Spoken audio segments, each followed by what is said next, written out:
Welcome, everyone, to TJ and the Grumpy Old Man, a twice-a-week all-sports podcast. I'm your host, TJ, and with me here, as always, is the Grumpy Old Man. They say there's no shame to his game because he's always the same. That's me. And with us here, also, recurring special guest of the show, the magnificent Son X. X time, baby. It's X time. What X, the hell is that shit? X seems like he's a little bit fired up. Instead of him usually sleeping through most podcasts, looks like he's kind of awake here. Look at him. He's dressed up, got his little hair comb. TJ, that's what it looks like if you have hair. See how it is over there all combed up nice? Oh, there it is. Look at that. Oh, look at X. How long do you think it's going to last, Grumpy? That's the real question. How long? Since you were 13? Okay. It's going to last. How long do you think this enthusiasm is going to last and energy is going to last for, Grumpy? I thought you were talking about how long was his hair going to last. I'm going to say longer than yours. The enthusiasm, hopefully he gets through the first hour of the show. Hopefully.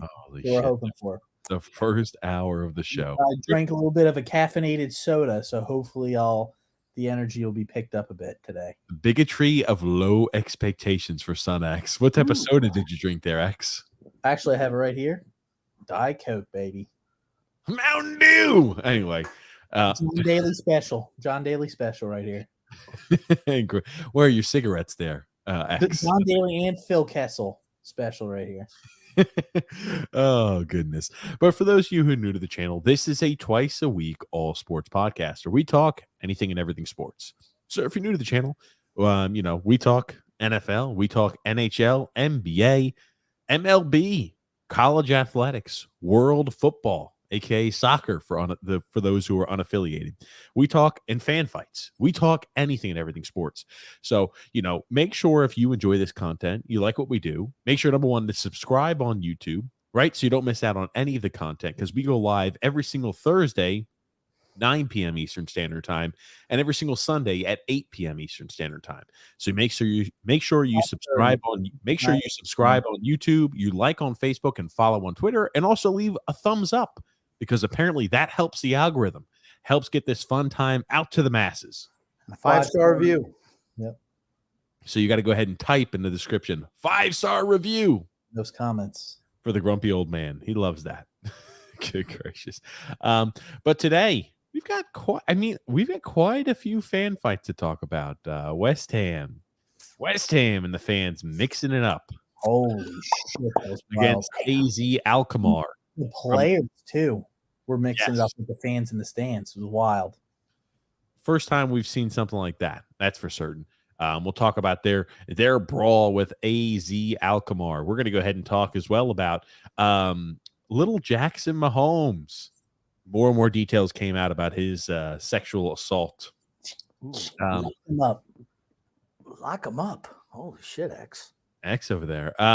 We'll talk a little bit about a clip here from the Giants during the NFL draft, and it's just fun to get to see the behind-the-scenes footage of stuff like that. We'll be able to talk a little bit about the Arizona Coyotes. Looks like more trouble in paradise for the league-owned team, the Arizona Coyotes. Who knows? Looks like their multi-billion-dollar entertainment district and entertainment facility they want to put in was rejected by the voters on Tuesday. So we'll talk a little bit about that.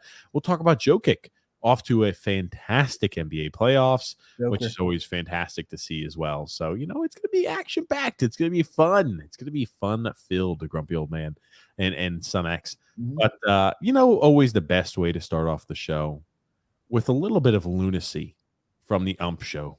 Look at this. Now, I'm not sure if you happen to see this. We'll show a few baseball highlights to start. I'll let you watch this little clip here, 30 seconds long. And, we've got a few people thrown out of games. I'll let you watch and enjoy. Oh, no. Good boy. This is not a strike. Well, Gavin's really hot at Dan Iasonia. This is 5 this series. And Pedro just comes out and he threw somebody out. I think he threw Sheets out. Gavin. Well, this happens to be a real bad one. Oof. I mean, that's just shoe tops. You can see it there. It misses by plenty. Now, the reason I brought that up, I think I'm not sure if it's just more because of social media now more than anything, but I feel like players and managers have been thrown out more this year for arguing with balls and strikes than years in the past. Can I stop you real quick? Sure. You're not allowed to argue balls and strikes. It's automatic ejection. Sure. And in the umpire's defense, they've let a lot of that stuff go, to be honest with you. So now here's the thing. I'm not defending the umpires because I watched the game with the Dodgers and the Twins the other day. Alex Kirilloff, they called a strike on him that was about 3 inches outside. And this is listened to a Dodger broadcast, by the way. The second pitch was he fouled off. The third pitch was 3 inches inside. And the Dodger broadcast team says, you know what? I kind of feel for Alex Kirilloff there because that's really not fair. If you're going to give him like another half a foot, that's tough to do. And, for them to say that, how bad does it have to be? Or maybe we're just used to watching the local teams where, nothing is wrong for the other, that the home team does. So maybe that's the case. But I thought it was interesting that even the team that was against them was making the point that the umpires were terrible. I bet you the players cannot wait for the robotic umps to come in for balls and strikes. I can't wait to see people start taking little videos themselves, the players. As soon as they get rid of the umps, you're out of here. Get the fuck out of the game. No more of you. Well, okay. To answer the question, or to circle back to the question, does it feel like this year we have seen more ejections of players and managers for arguing balls and strikes than we've seen in the past? At least in my opinion, it seems like that's the case, but maybe it's because it's being highlighted more. I'm not sure. I think it has to do with just how shit the umps have been this year. And I think players, with all the new rule changes and stuff, players they're not tolerating it now. They're arguing more with umpires. Because, it seems like, you have guys getting ejected for clapping on the side of on the bench, getting ejected from the game. Like, what even is that? It's like the umps are just like, okay, well, now we have this ability for pitch clock and all this other stuff. We're just going to rain terror on everybody and just start ejecting everybody from the game for nothing. That's how I feel. I feel like I agree with you. I feel like there's been a lot more ejections this year than years past, or maybe it's just the fact that they're highlighted more. Or maybe the fact that you're doing the show and it gets highlighted to you, you had your head in the stand for the rest of the time. What do you think, Grumpy, then? I think that there have been more ejections, but I'm paying attention more this year as well because the game is sped up. I'm watching baseball more now than I had in the last couple of years where it was almost insufferable to watch. So I'm back into the game, honestly. And the whole thing is the umpires are missing. It's not even close on a lot of these. Particularly low strikes where the catchers catch them and lifting them up. Where that ball's like 2 inches low. That was really egregious. That's not the only one. They have to be. I love the fact that they show the little box. I think that's great. It makes umpires look bad, though. Automatic balls and strikes is what they need. Just a machine. Yeah. And it's coming. Yep. It's coming. When they try that stuff out in the minor leagues, as long as it's not, catastrophically bad, you'll see that implemented. And I think it'll be a good thing. Here's the thing. Who are you going to argue balls and strikes with? A machine? You're not going to win. Go back there with a bat and just beat the hell out of it. I think we're going to see pitching go way down. You just mean that pitchers aren't going to get the calls that they used to get. That they usually get, like where it's outside or like really low. They're not going to get that anymore. Now, I will say the strike zone is supposed to be from the knees to like right chest level. Right now, the strike zone is like from the knees to the belt. Anything above the belt is a ball. Well, that's not how the game was designed. So maybe they'll go back to what it should have been, which is like right under the nipple area down to the knees. So then pitchers would be able to work up in the zone as well. You think you'll have people going out there with the Miguel stance from Bad News Bears? Well, here's the thing. If you get some of the older guys, maybe their nipples are hanging down really low. So the strike zone will be just like it had always been. They're going to try they'll have nipple checks before the game to see where your nipples hang. And that's where the strike zone's going to be. I think was Babe Ruth used to have kind of a hunched over stance. No. Who was I thinking? Maybe Mickey Mantle had like a kind of a hunched over stance like that. No, I remember Bert Campaneris used to really be hunched up like that. Went for the Oakland A's. I remember that. Yeah, I'm just wondering if any players would kind of adapt their stance then if they. Would you go changing your stance if you are in the major leagues? You're going to be altering your stance. How's that going to work? Can draw walks. Yeah, okay. It's like Miguel Vargas. He's not going to swing at any pitches for the first 30 games. I mean, when you think about it, how many guys couldn't hit the strike zone on him though? How are you going to hit though? It might not even have to take a little bit off, and it'll be interesting. It'll be interesting to see. Yeah, it will. I did also want to go ahead and bring up, speaking about players getting tossed, we see yet another pitcher who has been tossed for having some illegal substances on his hands. Remember, we went over the rosin and how that works now. Jermaine was. It has to do with the checking Oh, Domingo Germán for a foreign substance. All pitchers on all teams. Germán with this very same crew a few weeks ago. He's out of the game. They just threw Germán out of the game. Germán had this with James Hoy, this very same crew a few weeks ago, but was not tossed out of the game. Hoy told a reporter after that when his pitching hand was tacky, Hoy told him to wash his hand. And obviously, in that situation, he complied well enough that he was allowed to stay in the game.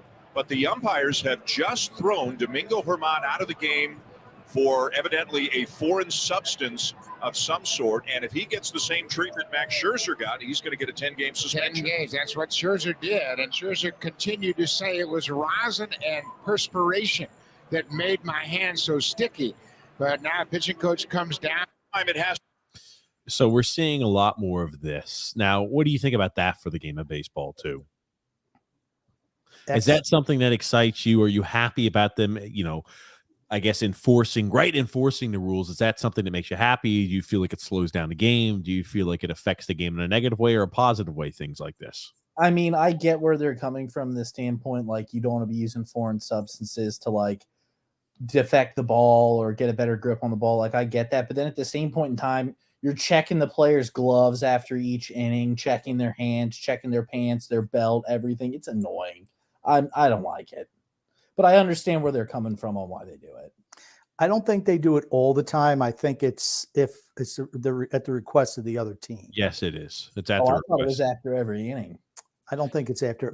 Maybe it is. I don't think it's after that. They feel, but it's like it's more of you can go out there during the inning. You can go out there during the inning too and check the guy to see if if they want to go ahead. The opposing manager wants to go ahead and do that. And see, who's to say that? Like, let's say some guy's humming in strikes and is lighting it up, and you're like, well, you know what? Let's try and throw this guy off his game. Let's say he's got a foreign substance on his glove.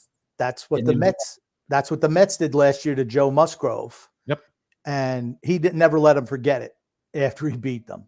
So, I mean, here's the thing. And sometimes if a pitcher's pitching really well, they'll go out there and they'll just try to stall and take him off. Just as you mentioned, they'll go out there and they'll try to make, we want to talk to him for a while. We want to drag out how long it's going to be till I challenge. And then we're going to have him go out there and challenge. And we're going to say, oh, yeah, feel his hair. They do a whole bunch of shit like that to try to managers will try to throw off the opposing team pitcher at any situation if he's pitching well. Now, for me, if they do it after the inning, I don't care. That's when I'm at commercial anyway. Yeah. So it doesn't matter to me if they do it in between innings. It's not distracting to me in any way, shape, or form. It adds a little bit of life to the game. Here's the thing. Germán, this is the second time in like 3 weeks. So he's a serial offender, and he did get a 10-game suspension today, which is what it is. So he'll miss. I mean, the Yankees pitching is in trouble. Luis Severino should be back this Sunday. I'm sure that it'll take a little while for him to get up to where he's been previously. But that will be a big addition to the Yankees starting rotation. But the Yankees are terrible this year, just terrible. So are the Mets. We talked about it too going into the season. Mets did not address the key issues and the core problems, right? Oh, they brought in Verlander. Wasn't the real issue at hand. True that. Yep. Oh man, I tell you, disappointing. I mean, they signed the Mets have signed Gary Sanchez, the former Yankees catcher and Twins catcher, and they called him up. So I guess he'll be playing tomorrow All or nothing. I just remember I'll never forget how Joe Girardi was too tough on him, which was part of the reason because he didn't, what was the exact terminology? He didn't, I can't remember the exact words they used, but he wasn't in touch with the younger players and the attitudes of today's players. All I know is the Yankees played really well under Joe Girardi, and they won a world championship. And Gary Sanchez never played better than he did that year under Joe Girardi. And how have the Yankees looked since then? Like shit. I just want to bring up one quick thing, just to tell you about the expectations of fan bases and owners. Hal Steinbrenner came out today and said that the New York Yankees, even if they don't win the World Series, that doesn't mean that the Yankees have had a bad year. You know what? Loser talk. Absolutely loser talk. You're the New York freaking Yankees. When his dad was there, anytime they didn't win a World Series, that's a failure. That's a failure. You want to know why he said that? Because he knows they can't beat Houston. They can't beat the really good teams with really good pitching. They might not even make the postseason. Let's be real. I think they're still fourth in the division. Yeah. I mean, that's a tough division. The AFC East is tough. Boston's outperforming expectations. Toronto's good. Tampa's really good. And Baltimore's been really good. Baltimore's a young team. Yeah. Uphill sledding for them. You go, Grumpy. Drew L. Grumpy. So I don't know if you saw an Arizona Diamondbacks player, Zach Gallion, followed in the great Randy Johnson's footsteps and killed a bird. Diamondbacks are menaces to PETA. I did not know he killed that bird, but I did see he hit him though. Do you have video of that kill? Yes, please give me a second there, Grumpy. Where is it? Get it up. The Randy Johnson video is great. You just see that bird. It literally explodes. It explodes. It was. I'll be honest. That's a way to feather a bird right there, or defeather a bird. That's the way to do it. Yeah, I'd like you to bring up the Randy Jones and the Zach Gallion. I want to see who threw the Randy ball. Johnson, you mean? Yeah, Randy Johnson. Randy Jones, my fault. Randy Jones was a really good pitcher for the San Diego Padres in the late 1970s. I think he even won a Cy Young Award. Okay. Oh, come on. This isn't that good. Damn bird deserves what he got. Yeah, I'll say it wasn't his hit. He was not hit. The bird was still hit, but nowhere near as hard as what it was with Randy Johnson. But let's watch. Zach Gallen was, he couldn't wait to tell everybody as he made his way back from throwing a side session here because he hit a bird. I'm an animal lover, so this hurts me, but in the spirit of Randy Johnson, I think you know where we're going with this. The bird is no longer with us.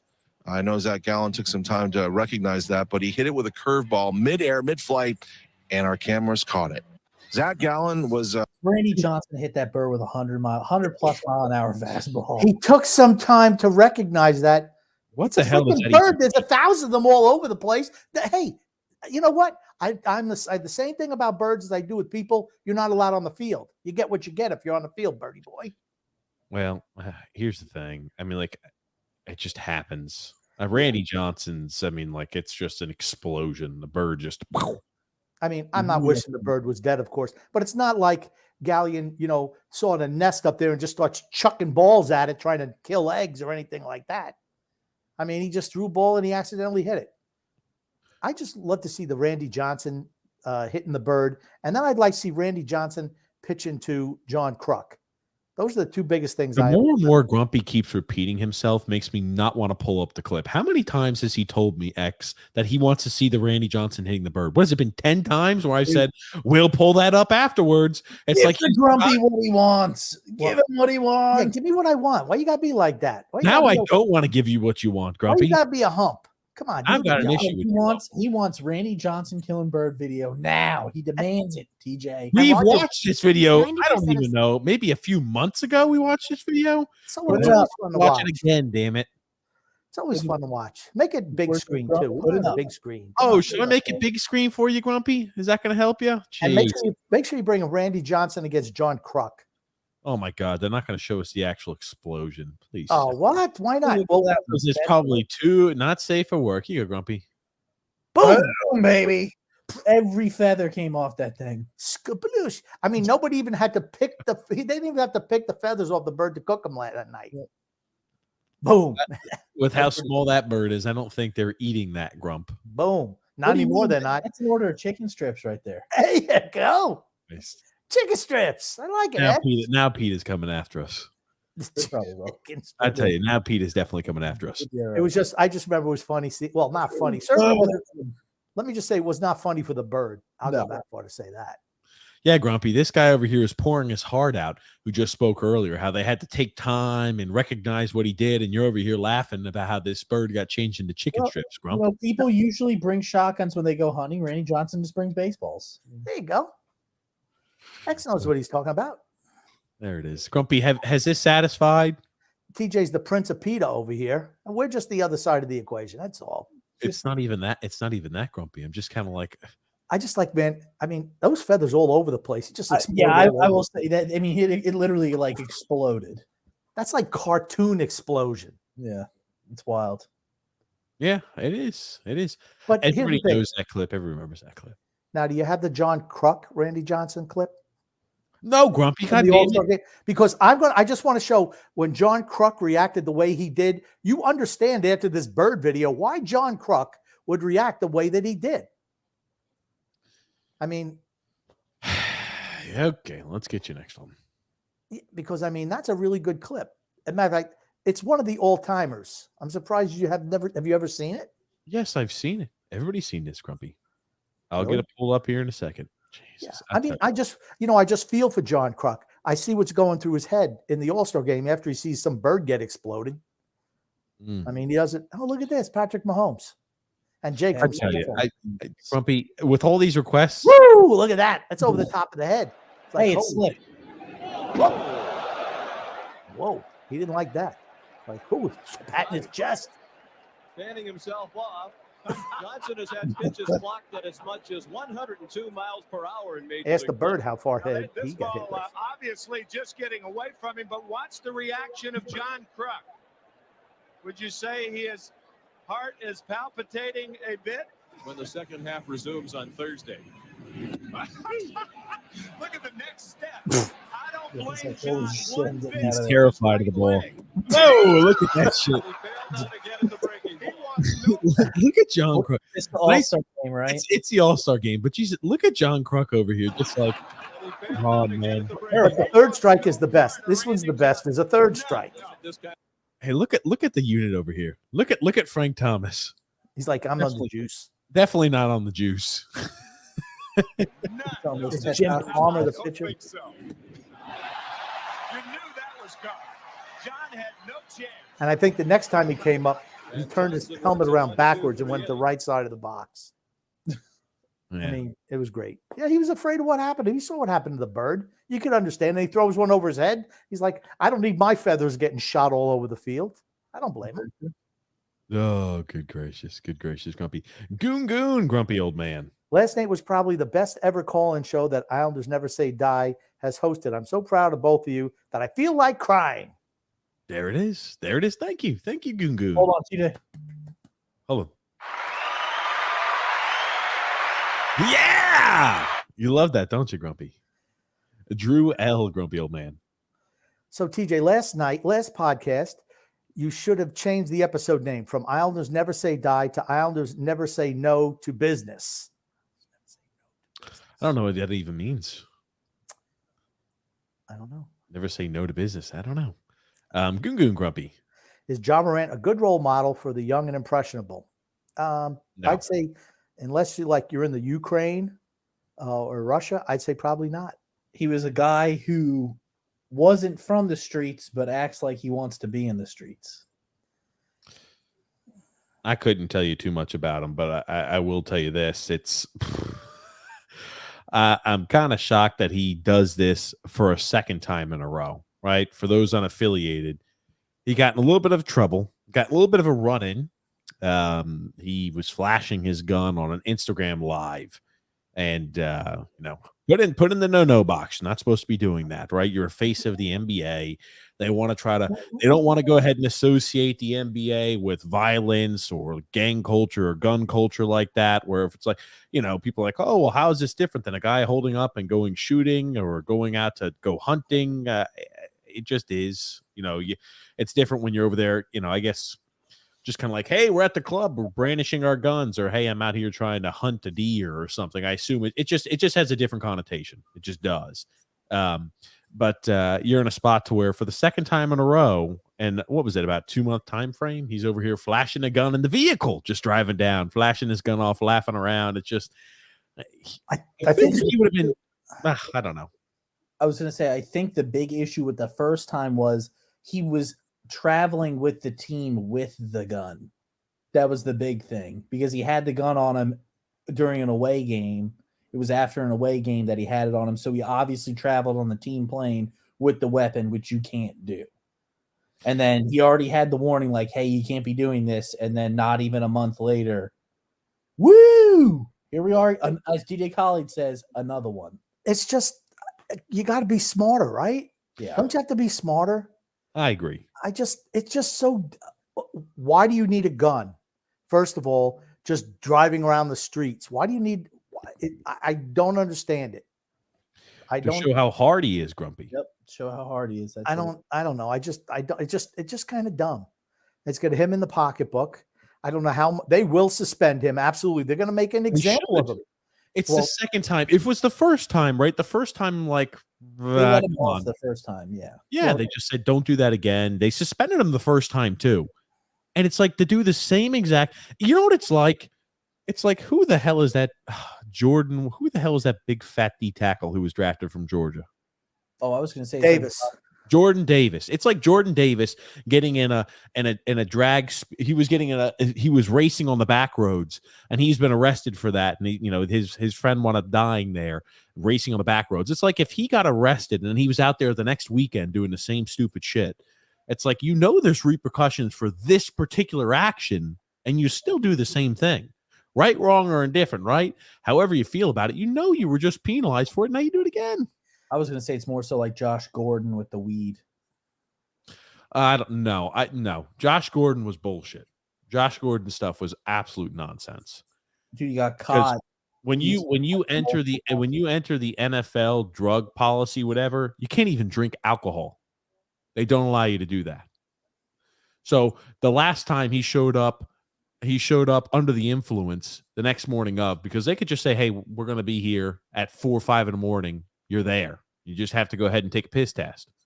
And he was under the influence during that, under the influence of alcohol, but because the way the rule is written, he wasn't allowed to drink alcohol, so he just kept getting suspended for drinking alcohol. I'm kind of shocked that they have him for drinking alcohol, because, you have guys literally celebrating after games, after they win to get to the Super Bowl. They're obviously drinking in the locker room. Look at Pat McAfee. He had that time where he got arrested, and he wound up, I think, getting a DUI. He was not allowed to drink for that next however long he was in the program for too. They don't take, if you get in trouble and you're not one of the marquee guys, they'll make you follow those strict rules. He was popped because how many times did he test positive for drugs? Multiple. How many times? 4, 5, 6. He likes the pot. But I find it ironic now that they have legalized it for the league now. Yeah, I think it's dumb. I think it's dumb. It's just dumb. If somebody wants to use it, it's whatever. But I don't think you should punish players to use it, especially if you live in a state where it's legal. You shouldn't. Again, I don't. Well, here's the thing. Okay, it might be legal, but guess what? If it's part of your employment, regardless, if you test pot, and that's any place that you work. It's the same thing as Gronk using the cannabis. It's the same exact thing. It's literally the same thing. But here's the thing. That was after he retired. See how much better he felt after he retired from using that. My thing is, if they use it for a recovery aspect, I don't find an issue with it. How many companies have drug test policies before you were able to work there? A lot, right? I know where I used to work. Absolutely. You had to pass a drug test. You weren't, drug tested there, but you had to pass a drug test to gain employment. Yeah, my thing is, after you gained that employment, though, were you ever drug tested again? No, but if you had acted erratic and they retested you and found you get popped for that. But how is he acting? My thing is, how is he acting? How do you think he was reacting? the way that he always did because he was stoned all the time. Believe me, the Patriots, when he finally went there, had somebody stay with him all the time. The one night he wasn't there, he goes out and on a freaking bender and is high and drunk and shit. I mean, here's the thing. He was his own worst enemy. And he was a tremendous talent. People will never remember how good he could have been. Yeah. But he submarined his own career. He just did. Like John Morant's doing. Nobody blamed but himself. They screwed him over. I'll still stick with that one. John Moran is just stupidity. Yeah. It's just that simple for me. I mean, I don't know if you heard Antonio Brown will be playing wide receiver for the next Albany Slime Dogs game. He's going to be playing. I don't know that their last name jersey. Can I get a jersey of the Slime Dogs? The Slime Dog jersey. Yep, I think that'd be good. But yes, he'll be playing for the Albany Slime Dogs or whatever their name is. I don't know if the rest of the team is playing because he didn't pay him. So maybe he'll be out there just throwing the ball to himself. Hey, they come to see him. Remember, they don't come to see the team. They come to see him. That's right. I'll tell you this too. He is. Every time I'm like, we're finally ready to close the door on the chapter of Antonio Brown, it just takes another turn and just shit, man. He's back again. He's just a problem. Yeah, he is. That's ultra talented player, brain riddled with CT. But Andrew L, grumpy old man. I don't know any grown up who genuinely drinks Mountain Dew and doesn't question to themselves, what the F am I drinking? I don't know. Who's drinking that? X? Is that you? Oh, yeah, X. Why are you drinking Mountain Dew, X? Diet Coke, Mountain Dew. No, I think X is drinking Mountain Dew, Grumpy. Mountain Dew. Okay. Mountain Dew. Let's see that again, X? Because I'm drinking Diet Coke. See? Diet Coke. TJ, all I have to say is we need to play the Talladega Nights. I'm all jacked up on Mountain Dew. That's you right there. Oh, the Nets are calling up Gary Sanchez. 2-1 Panthers. Carter, effing for Hagee. One thing I keep forgetting to mention. Mark had sent this to me, but I just keep forgetting to bring this up on the show. Carter Verhaeghe was originally traded from Toronto when Lou was the general manager of Toronto. So Lou traded originally Carter Verhaeghe to the Islanders, who then went ahead and then moved, right? Then fantastic, right? I think Chris Lamoriello did a great job being the AHL, the AHL GM. And hey, he was moved under his watch too. Look at how many Lamoriellos have had their fingers on Verhaeghe who just happened to slip right through the grasps. Another failure from the Lamoriello clan. That's exactly what it is. The loser Lamoriellos. The loser Lamoriellos. Good gracious. Drew L, grumpy old man. Apparently, Arizona's new facility couldn't work also because the land they were building on, it was toxic. So that's why it didn't work. No, it was a dump, and they didn't pass it. They didn't vote for it. That's why it didn't happen. So this is what it is, right? They presented a plan to build a new arena in Tempe as a part of a $2.1 billion with a B entertainment district. Was rejected by the voters on Tuesdays. The team said the future will be evaluated by our owners and the NHL in the coming weeks. Well, the owners are the NHL through that team. So do you think they moved the team? Yep. Yes, absolutely. That's what I was thinking. As good as gone. Yeah, I think that as well. And, they're talking about, well, where would they go? Houston or back to Atlanta. Why should Atlanta get another team? Atlanta again? I mean, holy shit. How many more failed franchises do we need to see get thrown to Atlanta? I mean, I know they want it because you don't have a franchise between, Raleigh and Florida, but still, I'm sorry. If you failed twice in one spot, you should never get another team. Sorry. Had your chance twice. There are a lot of other markets. Why not send them up somewhere in Canada, Hamilton or Quebec or somewhere, Houston? I'm even okay with Houston. Because Gary Bettman, that's why. I don't understand that. I certainly don't understand Atlanta. I don't get Atlanta at all. People just love to throw out Atlanta because they've had it before. It's a highly populated area, and they think that, hey, it's finally going to work there. It's just been so many failures at Atlanta in a row. I'm sorry. All out of failures. I don't know what else to say. But to answer your question, yeah, they definitely will be leaving Bullet Arena. I mean, it only seats about 5,000 people. That's Mullet Arena, 5,000. That's what I said. The whole thing is, I just don't. It's just so short-sighted. It's so short-sighted. I mean, they have. The NHL is the owner, but they have some Hispanic guys who were going to take the team over, and it's like, why isn't that what you want from an ownership group?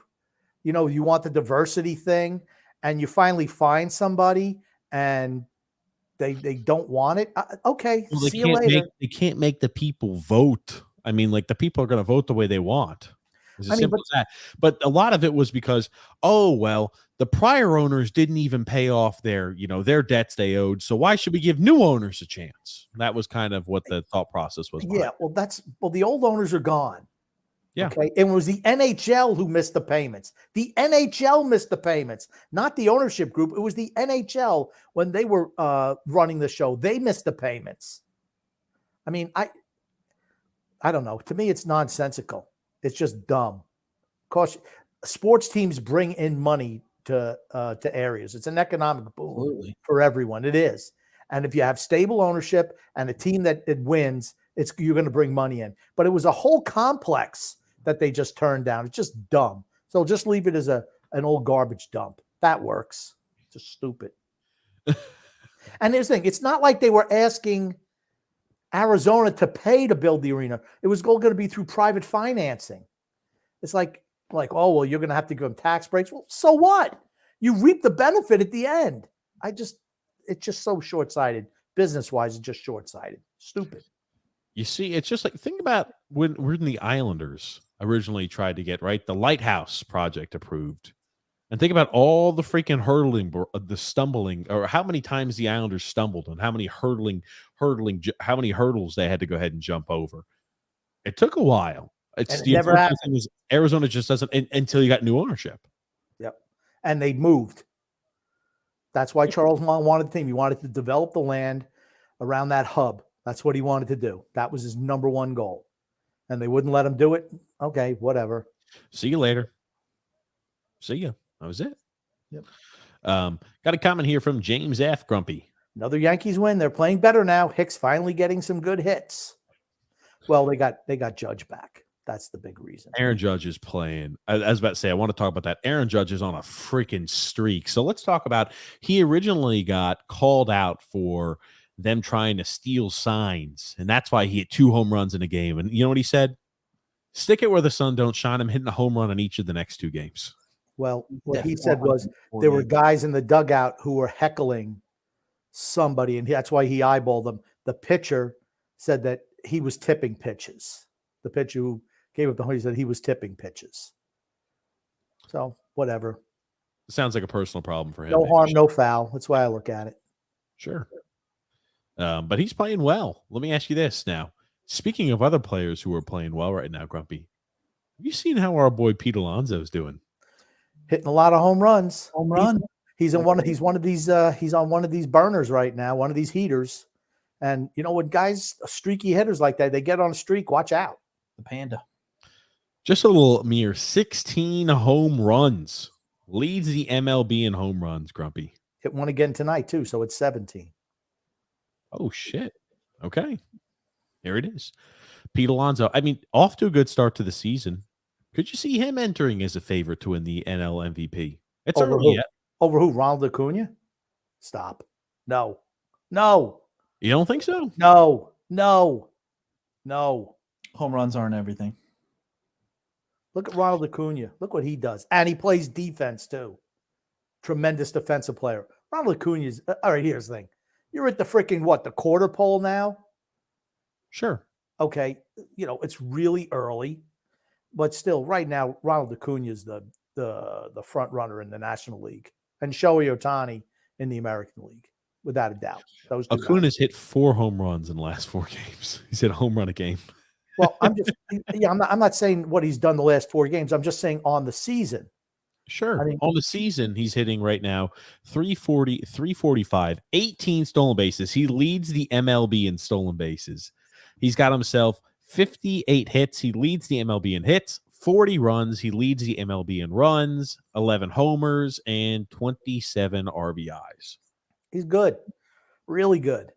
Let's see if he stays healthy. Yeah. We know he's had a series of injuries throughout his career. So Yeah, last year, or 2 years ago, he had the ACL. ACL Last year was kind of like the bounce back, but it took him a while to kind of bounce back, I guess. Yeah. I mean, he's really good. That kid's really good.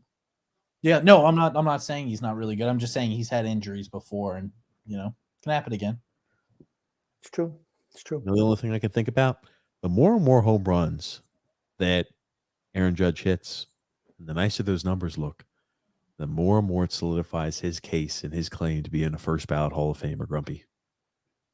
Okay, let's go to the next comment, whatever you have. Are you not willing to entertain that? You're not willing to have a little fun, Grumpy? I'm not here to entertain you because you're not funny. Ohtani, number one. Well, he's the best player that's ever played the sport, but I mean, Judge is a close second. Let's go ahead, Grumpy. We already read that. Drew L. Grumpy. Got to tell you, Sergei Bobrovsky has been vintage Bobby these playoffs, just like he was doing things in Columbus. That's the reason why Florida's still in the playoffs. He's been really good. I mean, Florida as a team has played extremely well. Their defense has played better than usual, and the goaltending's been really solid. I mean, no one ever denied that Florida couldn't score, but it was defense and the goaltending which was letting them down. And so far, they've been doing the job in the playoffs. I think this is going to be a really good series. This could go 7. Could go 7. Yep. Absolutely could. Comment from Goon Goon Grumpy. Last night, Grumpy claimed that to have wanted to pose in Playgirl in his younger days, but the publication didn't want him. How much different would his life have been if he dropped his trousers? Yikes. Yikes is right. I don't think anybody would want to see that. Everyone made the right decision. They made the right decision. Playgirl would have gone out of business. Correct. Or they'd be even more popular than they are today. They would have filed for bankruptcy. They would have been. That Grumpy's very low. They would have been like the Arizona Coyotes. Well, here's the thing. I think they're out of business now. So maybe, could have kept them afloat. You just would have quickened the process. Oh, okay. All right. Oh, that's a good one. Next comment here, Grumpy, from James F.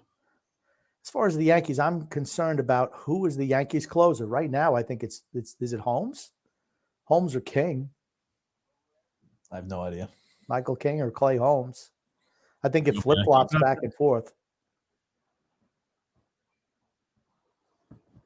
Love how fucking Grumpy. What did you say? Michael King. I love how Grumpy was. I said Michael Clay. Who's the Yankees closer? I said Michael King or Clay Holmes. Jesus fuck. I answered the question. Okay. Goon Grumpy. Go ahead, son. Next, I'll let you read. Oh, I'll read this one. Grumpy, you're reading because that's how we're going to keep you engaged. You're reading. Oh my God. No, X, read it. Read it. Grumpy, read. Grump, read. Read it, X. Okay, whateher.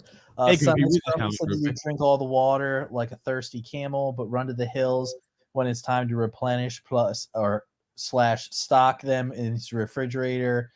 Is there a solution to this water shortage? Grumpy can drink his own saliva. Oh, okay. No, I need to restock. I need to replenish. Here's the thing. It's the warden's birthday, and guess who didn't call the warden for their birthday? I texted the warden. After, when did you text? I also called the warden. Yeah, when? Only after I triggered you to say, hey, it's the warden's birthday. Oh, my God. He failed. What do you mean by trigger, Grump? I had to send a text in a conversation because he and the warden were having a running conversation this morning via text, and I saw it. And I'm like, does this son of a gun wish a happy birthday? He's like, nope. So I said, okay. I just put a little something in there saying, who knew the warden was so popular, or the people at her work had been sending her birthday emails. And then all of a sudden that thing goes out. See, this is what happened. I was going to wish the warden. Okay. You didn't. You know what? Okay. Hold on. Conversation.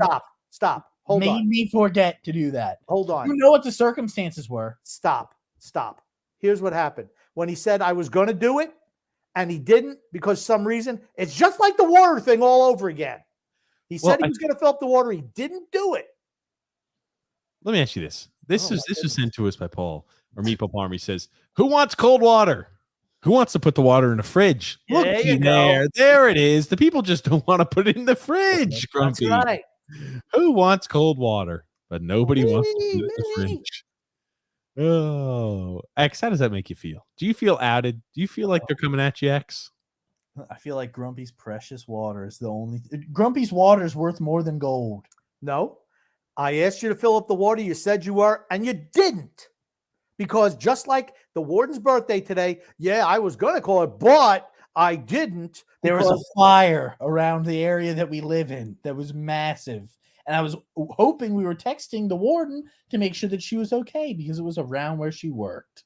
Well, why didn't you say? And then here's his thing. As soon as I waited a while after that was up. I you know what? I saw the flames. Don't make me pull it up and show everyone your failure time wise. Don't make me do it because I got it right here. I was consumed by the flames and I forgot.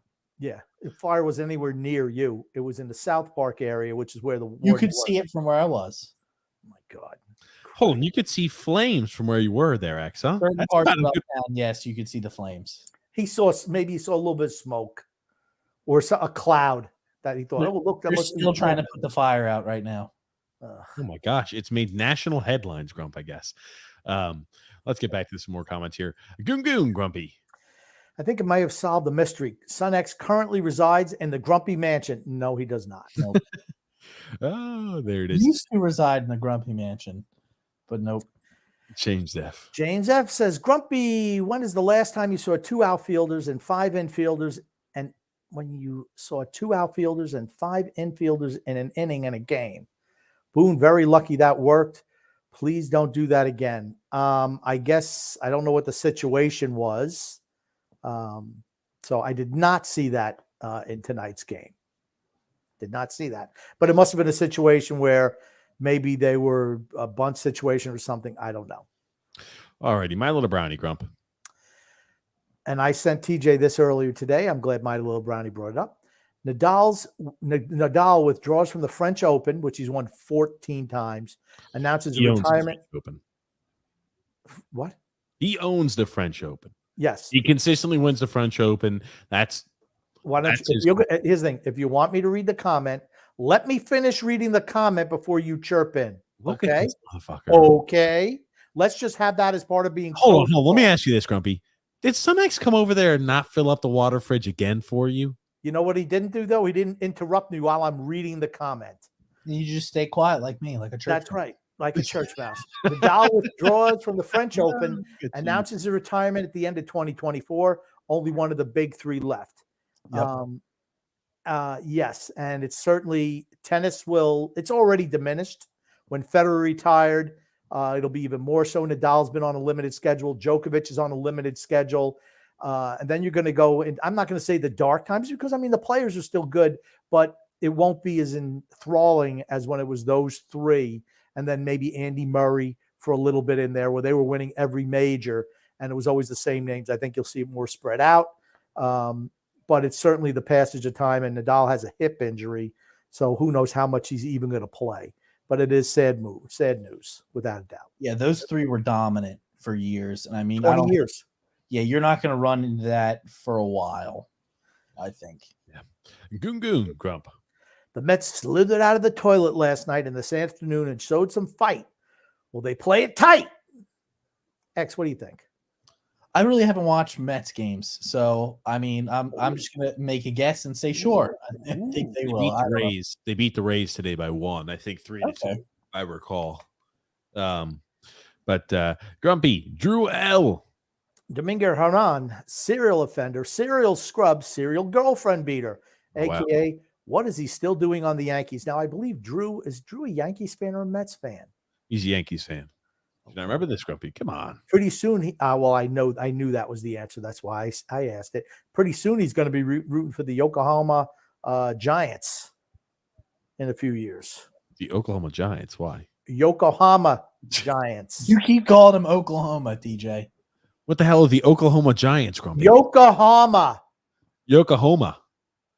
Oh, Jesus. They're in the Japanese league. Drew's going to be going to Japan next year. Get it? I mean, I hate to have to tie these. Here's the thing. That's what happens when you deal with a moron who doesn't know humor. This is what happens. I got to explain Is that to what it is, Japan. huh? Anyone who's listened to our shows knows that Drew is going to Japan. You talked about it last night, TJ. I'm going to kill him. Joseph C says, I'm going to put the grumpy old man out of his misery. oh my. Joseph C says, hopefully Sanchez is a backup because no one should be taking up bats away from Alvarez. Beck said that Alvarez is banged up, though. Rookie catcher. It's probably why they're bringing him up. Can't Sanchez DH. Can't be much worse. The big V. Vogelback. I just Vogelback, the Silverback's the best. I mean, they brought the Vientos kid up also. He's going to split time with Batty at third base. A.K.A. Beatty. Yep. And, the thing with Alvarez is he's not a great catcher right now. So that's what's limiting his playing time. He DHs some. They have a lot of guys who can DH, not a whole lot of guys who can play the field. I think they're going to transition Vogelback to just a pinch runner now. They should transition him to hot dog vendor. Hot dog eater. Well, he's already that. Yeah, Vientos should be DHing. Enough with the older veterans who can't hit. Drew L said, my Orioles prediction is looking stupid strong. Yes, it is. The Orioles have played well. That's really strong. The Orioles have a ton of really good young talent and have an excellent farm system. They're going to be good for a while. Mm-hmm. They still need pitching. But position player-wise, they're certainly on their way, without a doubt, on their way. Goon Grump. Enough of this jibber-jabber. Which team will be lucky to drink Listerine from the Lord Stanley's Cup in just a few short weeks? You want to go through each person's predictions on who they think's going to win? Sure. X, we'll start with you. So I'm thinking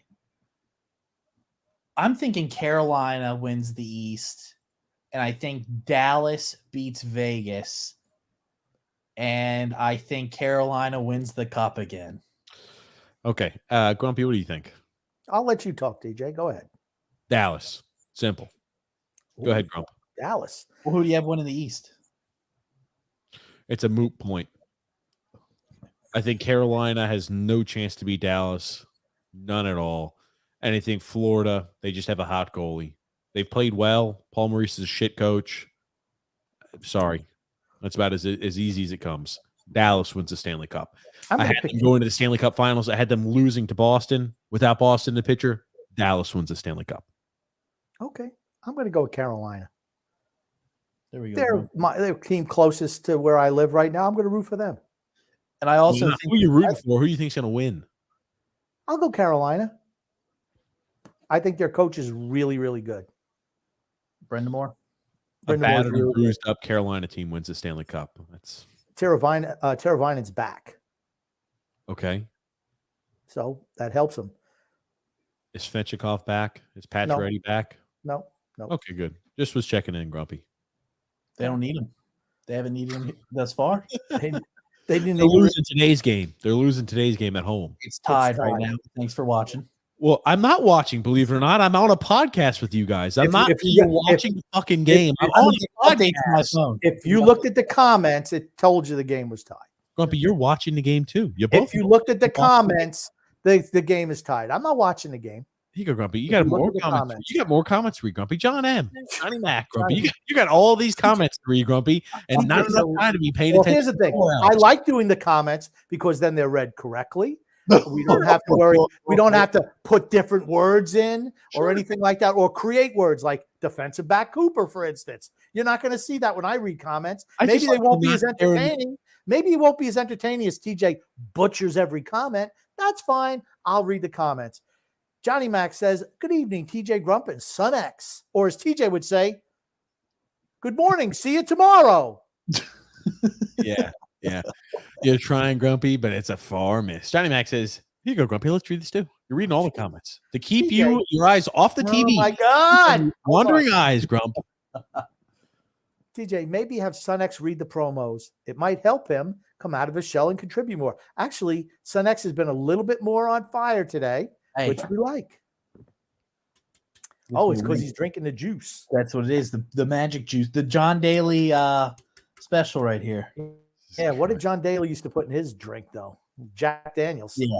Yeah. I remember, hey, you remember the movie Scent of a Woman? Where he says, he goes, hey, get me a little bit of John Walker. He says, John Walker? I thought it was Jack Walker. He's like, well, you know him as long as I have, son. Fucked it up. He said, get me a little John Walker. Daniels. John Daniels. Take your eyes off the TV and maybe you wouldn't fuck it up. Stop watching TV and you get the easy part right. Yeah. His brain. John We Daniels. need to call the landline and tell them. Hoo-ah. These are pearls I'm giving you, son. These are pearls I'm giving you. Do I need to call up the warden and say, please turn off the television because Grumpy messed up an easy joke because he just can't, as he's trying to tell the joke. Yeah, when you're over here talking about he's known him that long, you call him John Walker, not Jack Walker. Why don't you pay attention to us, Grumpy, and you get the execution down? You know what I think? I think if TJ had a TV inside of his podcasting room, he would be watching the game. His phone. He watches TV off the phone because he's too cheap to get himself a TV. Grumpy. Freaking Number loser. one, I'm not too cheap to get a TV. Number two, I'm not doing that, Grump. You know what I'm doing? I'm trying to queue up some of the things I have pulled up on other tabs, trying to make sure, hey, we can have this. Tell your story walking. I got comments to read. Goon says, TJ, what will it take? Work, Grumpy. Get to work. I'm going to will it take on you for the Islanders' social media platforms to lessen your ban and welcome you back with an open ice hip check? I'm gone. Stupid. I've been permabanned. $10 million probably. There's nothing stupid to get unbanned. No, it's nothing to do with stupidity. I was a threat to the Islanders a decade ago, and I guess I still am. Agreeing to a lifetime contract for Lou Lamoriello. Oh my God. You know what? I will just take, if it prevents Lou Lamoriello from being here further, I would be banned from commenting on all Islanders across all platforms, Twitter, Facebook. I'll take it one step further. If it could ensure that Lou Lamoriello had no more association with the Islanders, I would forego the ability to see any Islanders media for the next 10 years, next decade. I'd be okay with that. Even though we need the content for the show, I'd be all right with it. Make it work. You just have to take Grumpy's word on everything. Holy shit. No. Islanders should sign back Jonathan Tavares. Yeah. Grumpy is so fucking wrong. Like we talk about John and Jack Walker over here. We'd be hearing the wrong players, the wrong amount of. I was thinking of Johnny Walker. They had Johnny Walker red, Johnny Walker black. It was Jack Daniels. That's right. I made a mistake. You don't think you've ever made a mistake? Just read the next comment. There you go. Then you'll one-up me on the mistakes. I knew that one was coming. Come on, roll the comments, boy. Roll them. Hold on, Grumpy. I've got something I want to show you. Hey, comment down there, Grumples. All right. You just do a little bit of relaxing. All righty there, Grumpy. Relax. What are you doing? Okay, I want to show you this. Whoa! I want to show you this, Grumpy. Uh-oh. Go Schmitz or Hyatt. Jacksonville has traded its pick. Chicago is now. I'm taking Hyatt. It came in front of us or something. I'm getting one of the two, so yeah. Yeah, no, I'm fine. Either way, it'll help us one of them too much fast. Don't get started, so. Good. I love the outfit. Yeah. Oh, here we go. Drum roll. 56 pick in 2023 draft. Chicago Bear select Tyreek Stevenson. Oh, the corner? Okay. Good job, boys. So we'll roll the dice and move back. Scared money, though? Right. Hey. Oh, this guy's an idiot. I don't know who he is, but he's a moron. That's Joe Shane, Grump. That's the general manager, and there's Brian Daboll. I don't like it. I don't like the way he talks. It's okay when it's okay when he's in the background. I don't want to hear him talk. Who's picking number 69? Probably Gronkowski, right? X? Who be picking number 69? Got to be Rob Gronkowski. You know what I mean, baby. You know what I mean. Yep. All right. That's right. Rams? Yeah, Jalen Hyatt's another guy that we had graded fairly high on our board. And, when we got into the third round, he was sticking out a little bit like a sore thumb. So, I talked to Tim and Dennis and Brandon and said, hey, let's start making some phone calls, and see if we could give up our fourth. When does it come into play that we would just have to give up our fourth? It's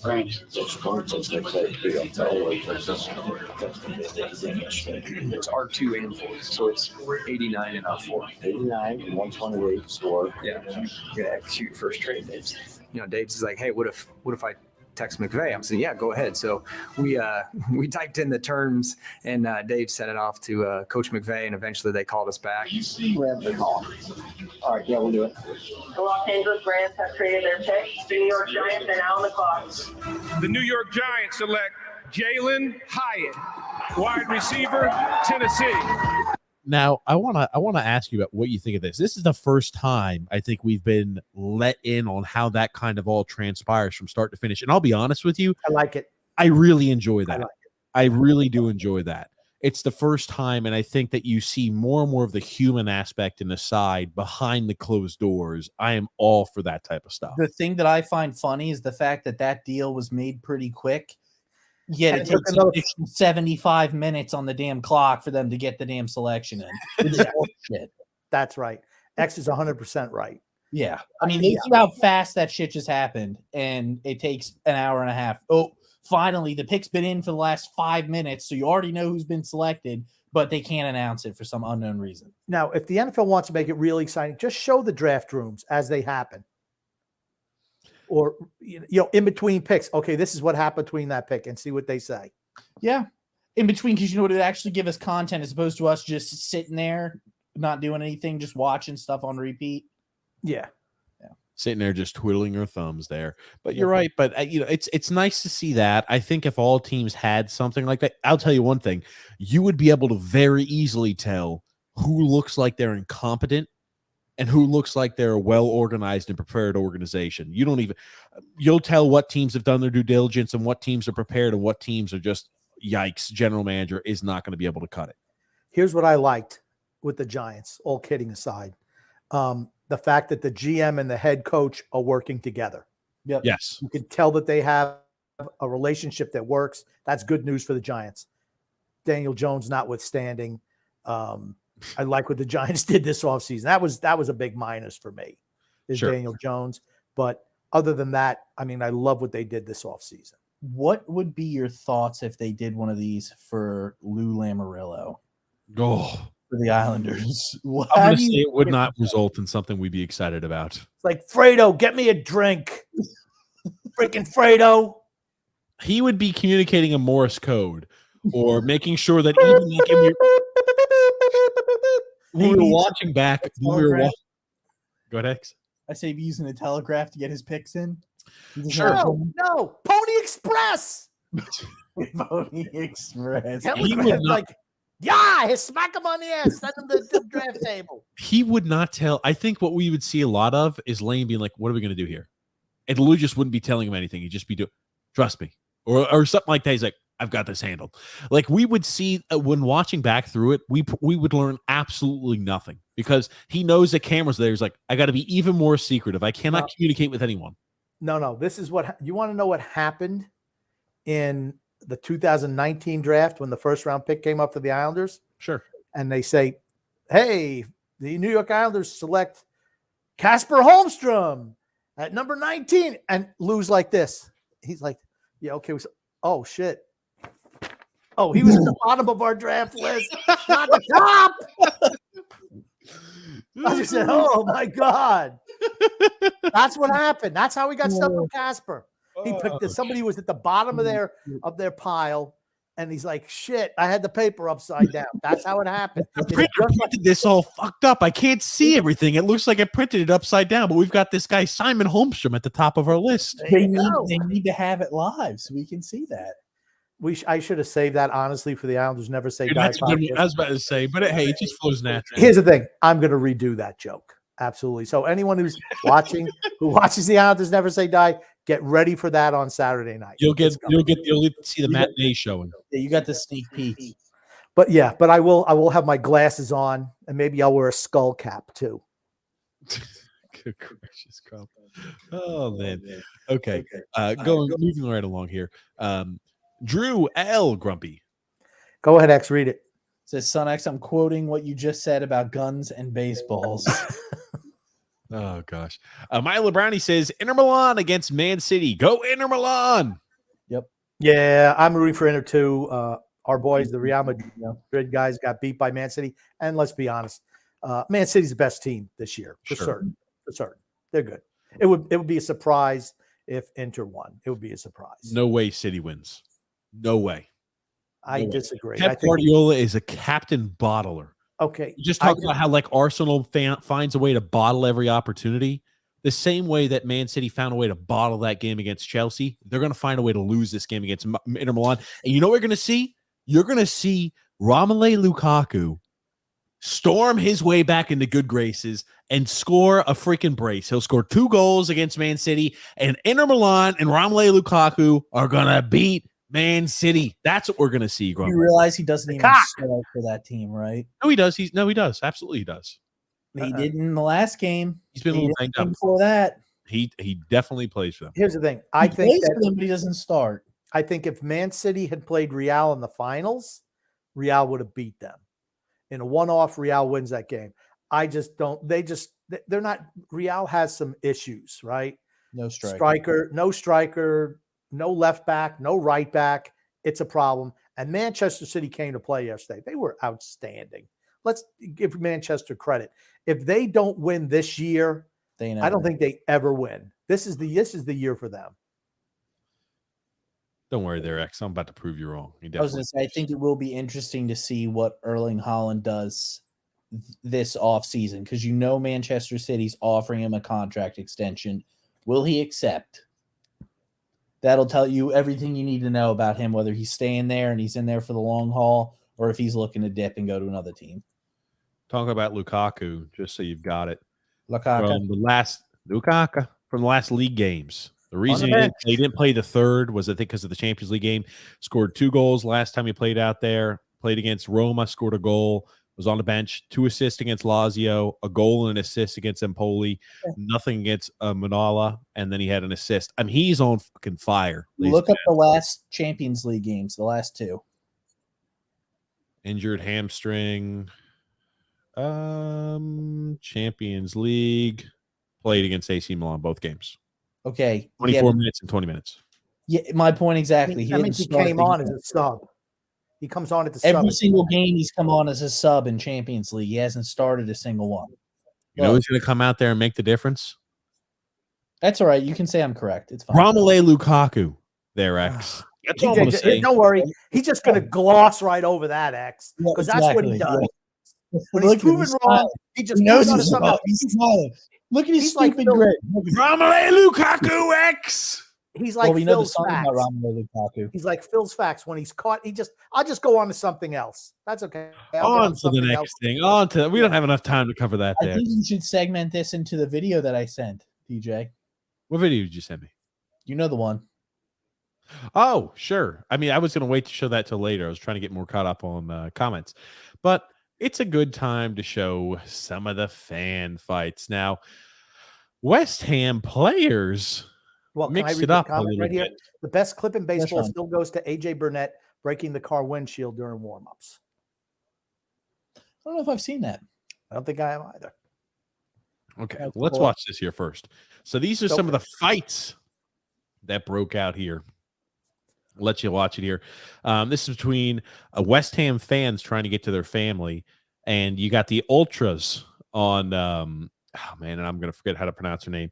AZ Alkmaar, I believe it was. Yep. I don't have them pulled up. But they got in a little bit of a scuffle with some of the fans.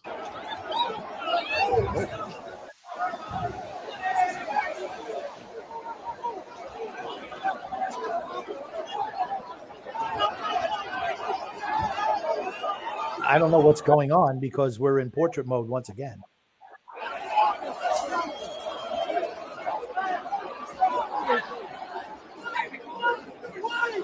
What the hell is this guy looking at the back of a guy's shirt? Who the hell knows? But you're seeing a lot of it. Like this is what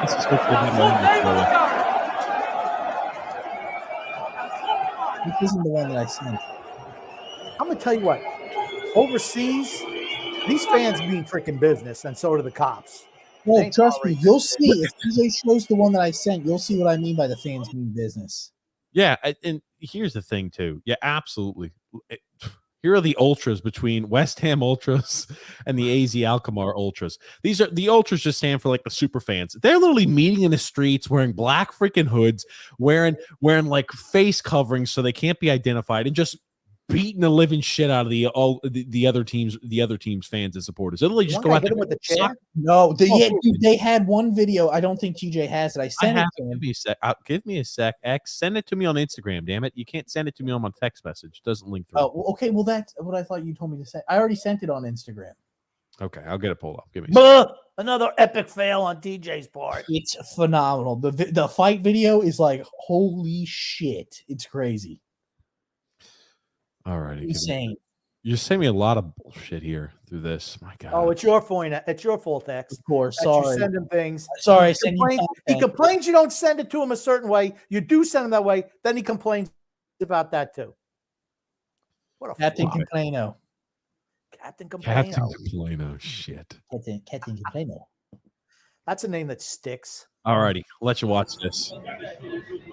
Look from this. Look from this viewpoint. Let them run into it. That's not the right one. You got to keep going. There it is. This is it.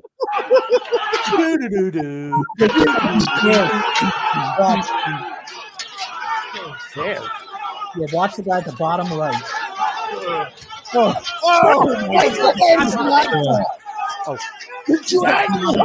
Dragging him. He's getting dragged. He got knocked out. He got hit right in the face with a steel chair. Was knocked out, and his buddies are like, "Holy shit, they're coming!" They got him. They got him on the run. My God.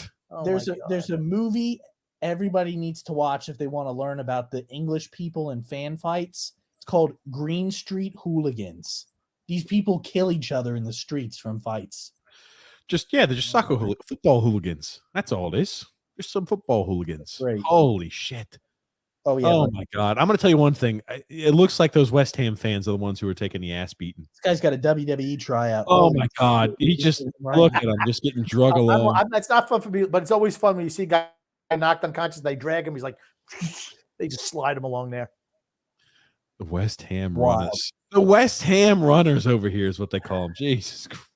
They're running away from fights. Crazy. Oh, my God. Yeah, Jesus.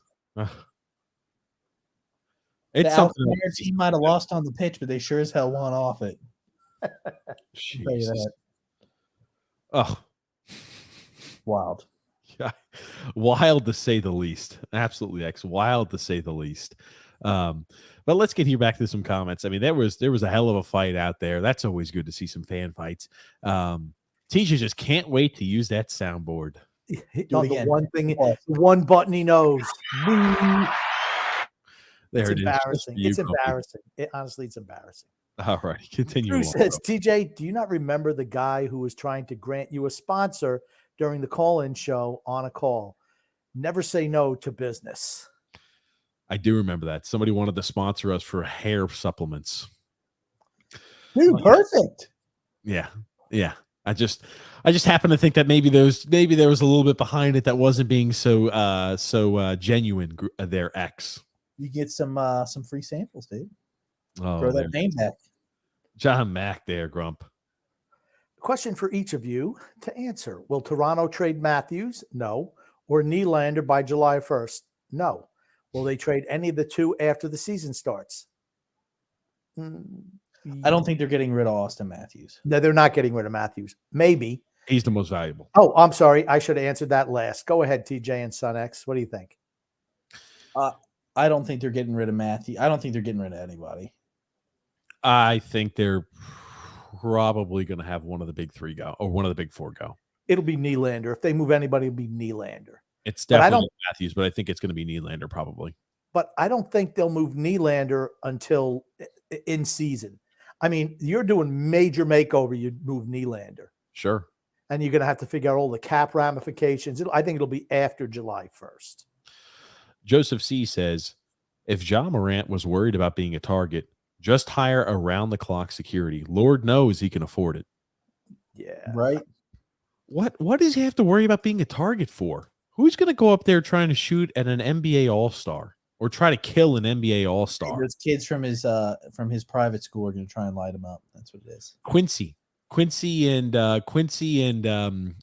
Charles, And Abercrombie. the Trust kids are going to try to go get him. And Abercrombie. They're going to get that's right. They're going to get him with Abercrombie and Finch and cargo pants. Going to come up there and say, I don't know. He maybe have something to worry about if he was a West Ham fan, but I mean, I think he should be good here. They're using any type of weapon they can. He doesn't need to be carrying around a freaking weapon or a gun. He just needs to be carrying around a folding chair, boom, and throwing him out there anytime he's getting pressured. My little brownie, Grumpy. Okay, Grump. Islanders are a bunch of lemons, so make lemonade. What would you do with the current lineups if everyone except for Bailey is back next year? Okay. Hold on. First off, what would that lemonade taste like? If everybody but Bailey is back next year, no sugar. Taste like? No sugar in the lemonade. Just sour. That's what it would taste like. Just sour. But okay, let's start from the top line down. It'll be Barzell, Horvat, and I'm going to throw Wallstrom in there. Second line will be Nelson. Nelson, Engvall, and that's if everybody comes back. And I do I put Palmieri on that line. Third line would be Pajot, Parise, and Lee. They couldn't play because neither one of them could play the offside. So maybe I'll change up the line and put Palmieri on the third line, move Lee up to the first line. To the second line, Pajot, Palmieri, and Parise, and then the same bag of shit that we have on the bottom. Same guys. Maybe you'd see Fashing instead of Clutterbuck or Martin. You seem really thrilled about that. It's just an underwhelming group that's not good enough.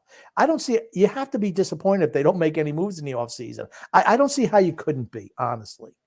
If you don't make a move to try to make this team better, I don't know what makes you think they're going to be better as they're older and older and older. The sad thing is they won't be better. They're not going to be better. That's the truth of it. Oh, man. What's up, Frank? How are you? Drew L said, TJ, speaking of Ja Morant, I sent you a clip of the commissioner's reaction to the whole Ja Morant situation at the draft lottery. I did see that. I'll pull that up. Nick D. Grumpy. Sonex, TJ Grumpy, how you guys doing tonight? Send Arizona to Quebec and bring that back to Nordiques. I wouldn't mind that. I wouldn't mind another Canadian team. Yeah. I wouldn't mind taking a trip around Canada to watch a bunch of teams in Canadian cities. I think it'd be fun. Goon Grump. Gary Bettman sucks sulfur lollipops. Yeah, that's the one thing, though. I think with Bettman, he hates Canada.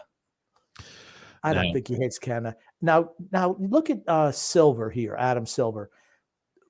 What does he looks like an alien? He looks like an alien. He reminds me. He looks kind of similar to freaking Zuckerberg. All these people who were ultimately powerful and they have these positions, they all look like aliens. And he is another one of these people that just look like an alien. He just looks like a robotic alien.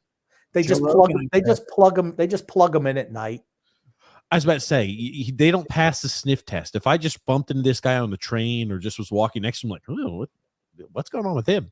But let's go ahead and listen to what Adam Silver has to say. What did you say to him about how much more severe it would be if he did this again?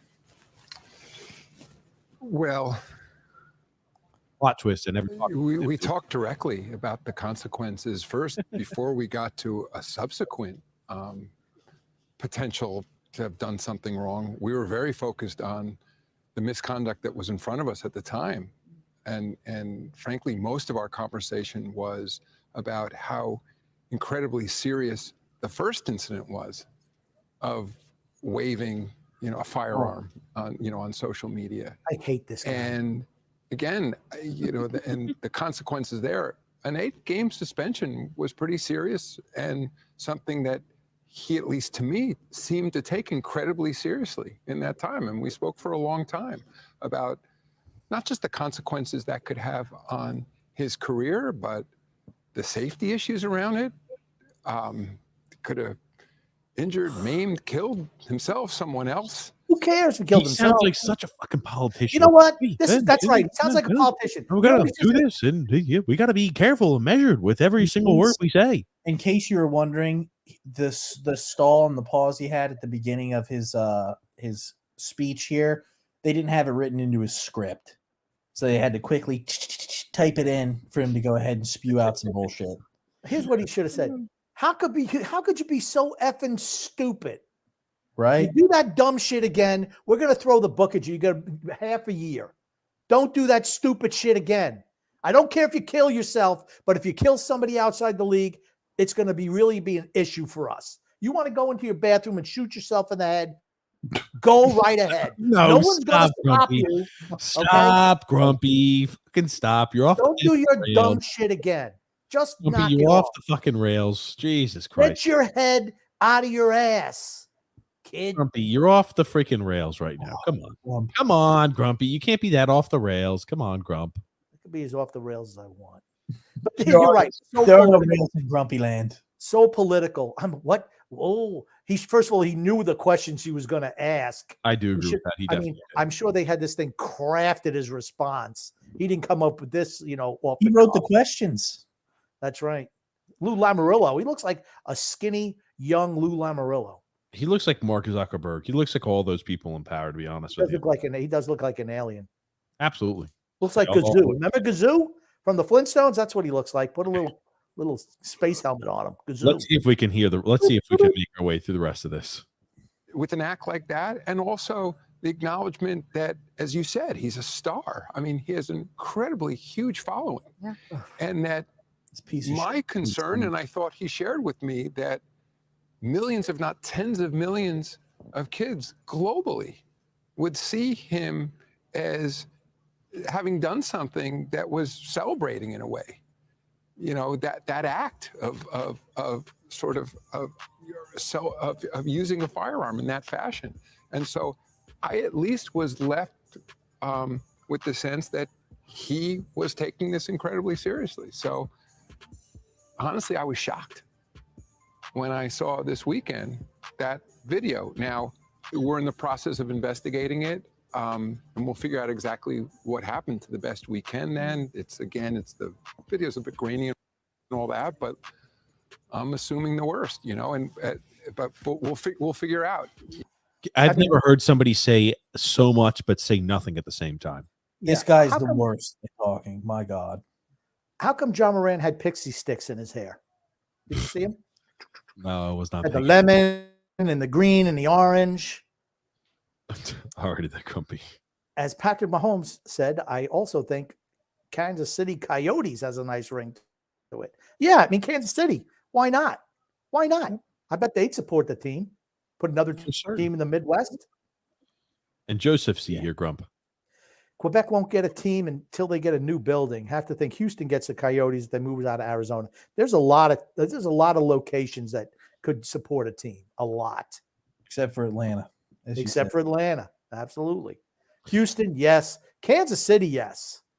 I'm all for Kansas City getting a team. You go there. Wong saved the franchise. Never forget that, guys. Drew L. Grumpy. Aaron Judge just gave me an idea, TJ. I sent you another King of the JUCO video.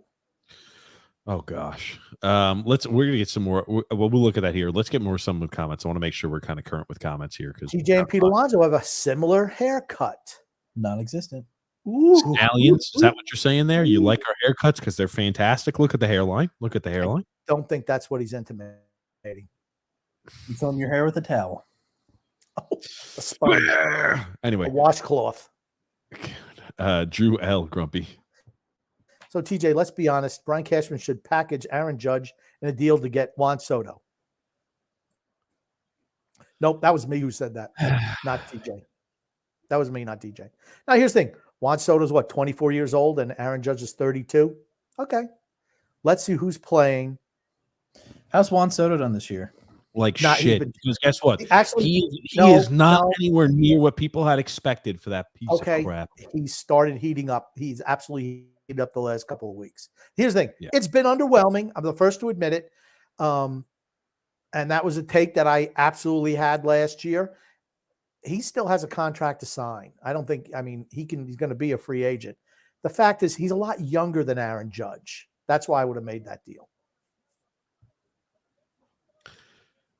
Somebody was right on it. Juan Soto. What a shock. PGA Championship Week. Who's PJ? PGA, Grumpy.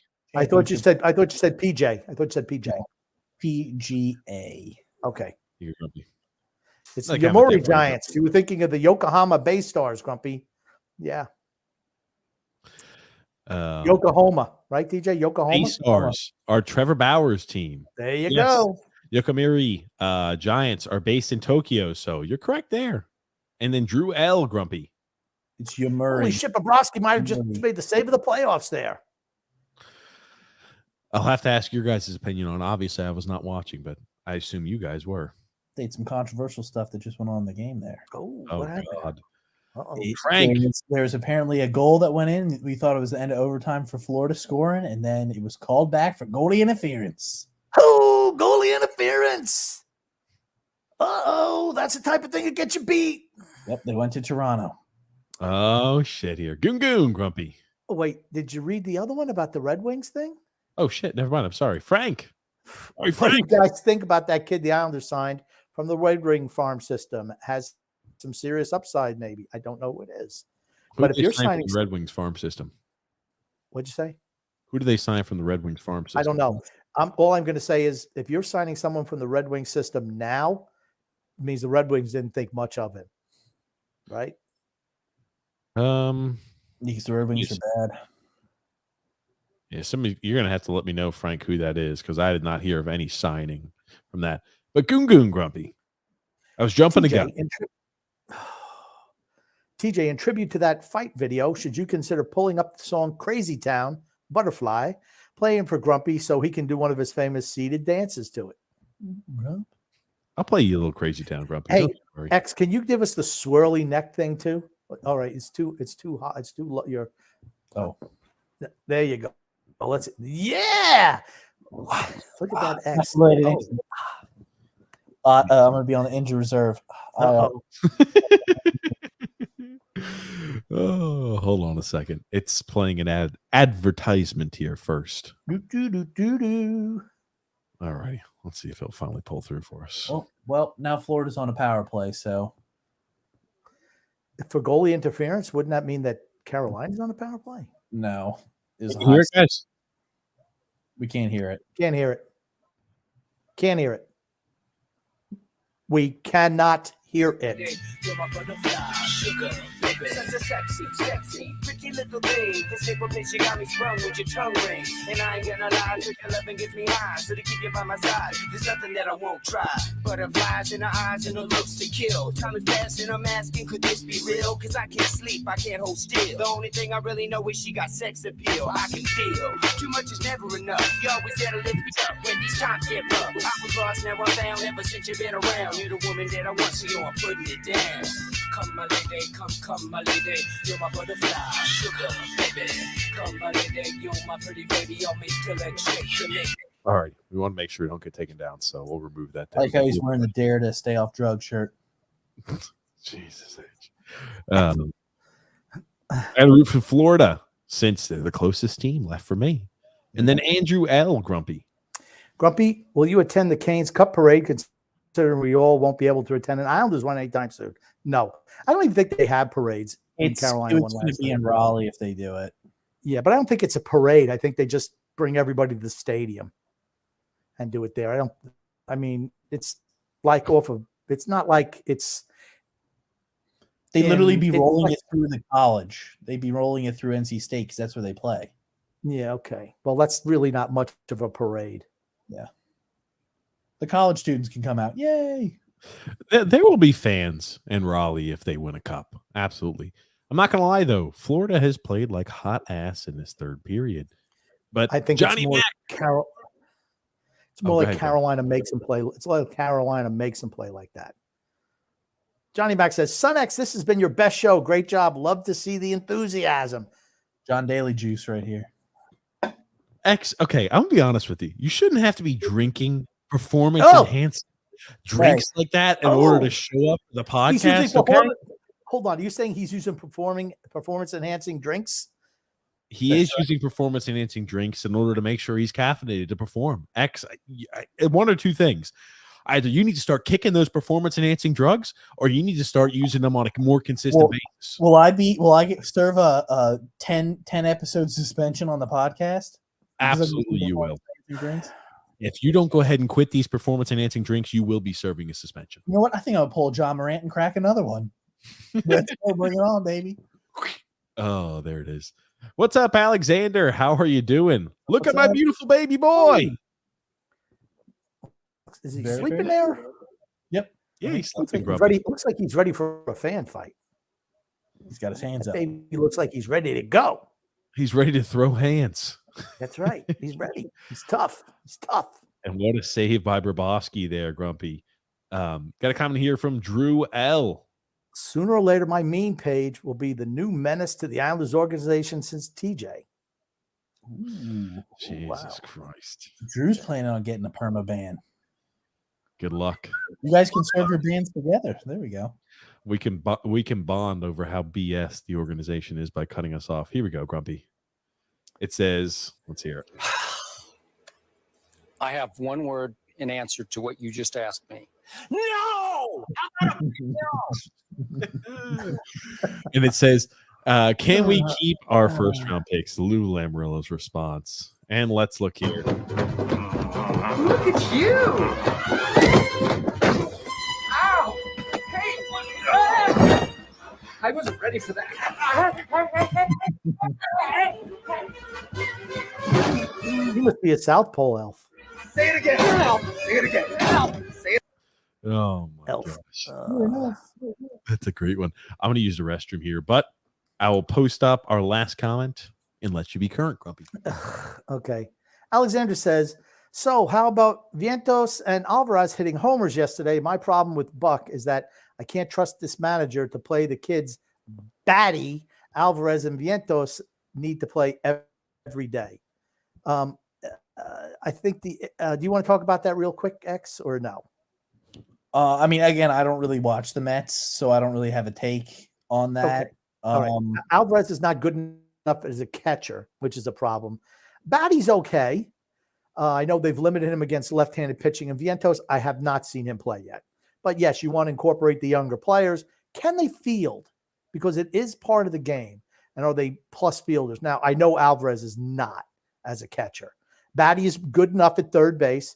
And Vientos, I mean, I don't know where else he can play. I don't know enough about him, honestly. Never seen him play. My thoughts are, especially if you like kind of know going into the season, like you don't have the greatest of odds to win the World Series, you want to start to develop your younger players. And the only way to develop them is by getting them real-time at-bats and real-time playing time. I agree. Next comment, Drew's Music Review. Drew Reviews Music says, is TJ's favorite guy Joe Shane? I don't think so. Goon says, is Mahomes' brother ready to turn over a new leaf, says Goon. Now, I know TJ wanted to talk about him later, so I'm not going to touch that. Joseph C. says, number 99? Nice. Number 69. Number 69, I'm sorry. Nice. And X, do you want to tell us why that's so important when we mention Gronk? Oh, because what was it? You had the interview where he had, 69 touchdown catches. Touchdown catches. And he's like, and he said that to the announcer, to Mike Reese. Mike Reese, who's a journalist, been doing, for New England for a long time. And he's like, you know what I mean, baby. And then he starts laughing, himself. It's just Gronk being Gronk. Is there anyone who can't like Gronk? I think it's impossible not to like him. I think everybody people probably didn't like him on the field, but they love him as a person. I don't think anyone even hated him on the field. Well, I think they hated the fact that him and Brady, won so many Super Bowls, but I can see why people hate Brady. He's so polished, but Gronk is just a guy. Yeah, Gronk is just typical football player. Just Gronk. Perfect name. There's certain names that lend themselves to being football players. Gronkowski, Butkus, Nagurski, Nitschke. I mean, those are great football names. Gronk. Gronk. Matter of fact, when he gets inducted in the Hall of Fame, you think they're just going to say Gronk? I mean, Gronk, come up here, buddy. I just can't wait for the shit-eating grin, like ear to ear on his Hey, face. who I would doesn't? love if he wore like a suit with 69 all over it. He I wouldn't don't do think he that. will. That would kill me. Do that. That's his favorite number. Okay, he'd be like 36 by the time he does that. I think so. Maybe he'd grow up a little bit by then. Come on. I don't know. No. First ballot Hall of Famer, don't you think, though? Yes, Sure. absolutely. Okay. Absolutely, I do agree. Goon Grumpy. We already read that. Do you want to cue up the Jackson Mahomes thing? Sure, I could put that up. I thought that would tie in with your Jackson Mahomes thing. Let's see here. Give me one moment here. Okay. But I don't know. Is he said he's turned over a new leaf? I don't know. He's an asshole. Oh, wow. I was going to say he was Jackson Hole. I'll let you read this here, Grumpy. By Dov, the update on Jackson Mahomes. Jackson Mahomes, the brother of Chiefs MVP quarterback Patrick Mahomes, is accused of grabbing a woman by the throat 3 times in disturbing new allegations. Jackson reportedly told his victim not to tell anyone. He then grabbed her by the throat, forcing her head back and kissing her, and put his tongue in her mouth, the affidavit states, alleging that Jackson repeated the act 2 more times, seconds apart. Mahomes was recently arrested and charged with 3 counts of aggravated sexual battery and an additional count of misdemeanor battery. On Monday, Johnson County District Judge Thomas Sutherland ordered the release of a redacted copy of the police affidavit, which states that Jackson grabbed Aspirin Vaughn by the throat. This is the same one we already talked about, no? By the throat, forcing her head back and kissed her and put his tongue in her mouth 3 times without her consent.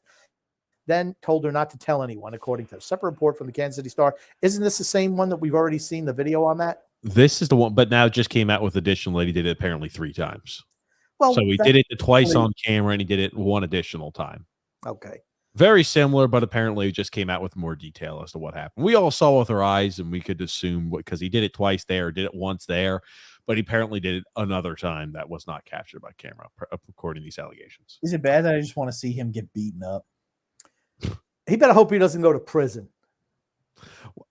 I think it'd be very, very unpleasant experience for him. You think so, Grumpy? I don't know. I don't know. I'm going to say it'll be really unpleasant or maybe for him pleasant. I don't know, but probably unpleasant. I'm going to say I think he will learn the definition of sexual assault if he went to prison. Oh, God. I think he'd be on the receiving end, maybe. Oh, no. 69, number 69. Nice. Goon, Grumpy. Do real men shave their chest hair? It's a question. Sure. X? Why not? I don't. Does that mean I'm not a real man? Oh, God. I don't think it matters. It's preference, I think. Really. Okay. Grumpy, you don't have an opinion on this, Grumpy? Go ahead. I'm waiting for your opinion, DJ. Well, Grumpy, you're probably the most manly man out of all of us. So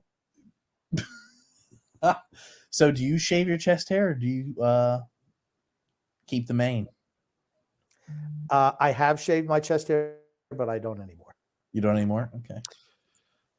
Now I shaved my back. I shaved my back hair. There you go. The warden hates that. I said, let's go outside. Shave my back hair in front of the neighbors. You know what you should do, Grumpy? You should go ahead and use that fantastic nair I got you. I've used that. Are you going to use that to talk about how miserable of a Christmas gift that was? Okay, for a Christmas gift, it was not the best. But I will say, but I'm going to say, here's the thing. When TJ gets your gift, it's never anything you'd expect. I mean, which is, it's a surprise. He said, hey, you hairy sack of shit, get this stuff off of you. I'm like, oh, yeah, you're going to love this. I'm like, nair? You found value in it, right, Grump? Yeah. Maybe he was saying that you just need to go fully with it. Just embrace it. Put it on your head. I don't know. Man. I don't know. Okay. Let's continue on here. We got a comment here from Drew L. Grumpy old man. Holy Christ, Bad Montour sold a wide open goal. The Islanders special in a dire moment. Andrew L says the Jets are releasing a 3-part documentary on YouTube about the decision, milestones, and moments during the offseason. If you're interested, it's like the Giants thing you showed and brings that human element to it. I find that stuff very interesting. Sure. Very interesting. It's like the Hard Knocks. Like, it's cool to see the behind-the-scenes stuff that goes on with the NFL teams, I think. I think Hard Knocks is a little bit sanitized. Yes. I like the draft thing. I like the draft thing because it's not fake. It's happening real time. You're hearing exactly what's going. Like with the Hard Knocks, it's like, hey, we're going to be over here shooting a little portion for our Hard Knocks. Go ahead and put the little reaction on. But when we're going to be in your office, coach. You know, when you give this guy the axe. So, okay, gotcha. Got to make sure I can't really be much of an asshole. Got to act like this. Got to act like that. Okay, I'm ready. Send him in. Lou calls him Fredo Grump. Grump. Drell said here, I will say what the Giants did this. What I wish all sports would do. Yes. Yeah, yep. Absolutely. Yep. I agree. Behind the scenes called Flight 23 Ascension. Okay, there we go for the Jets. Oh, okay. Look at that too. It's almost like a reality TV show from behind the scenes at the same time. Yep. I like it. Gungun says, who will rise above mediocrity this season, the Jets or the Giants? Why not both? I think both. Oh, I think both have an opportunity to. Who'll be better? Who will be better this year? Jets will absolutely be better with Aaron Rodgers as the quarterback, captain of the helm. Yeah, I think they're going to be a really good team this year. I'm going with Jets also. Yep. Did you hear that Quentin Williams says he wants to be the highest paid defensive tackle in the league? I did hear that. Just kind of like, oof, buddy. Come on. Not going to happen, Quentin. Come on now. Come on, buddy. You're not going to be the highest paid D tackle in the league. Milo Brownie says, Gungun, great question. Please shave the front and get to the back.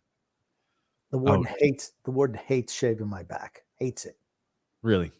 It's her favorite thing, actually. Hates it. Grumpy, is that what you surprised her with today on her birthday? Yeah, it's a little razor. Woo! Birthday present for you.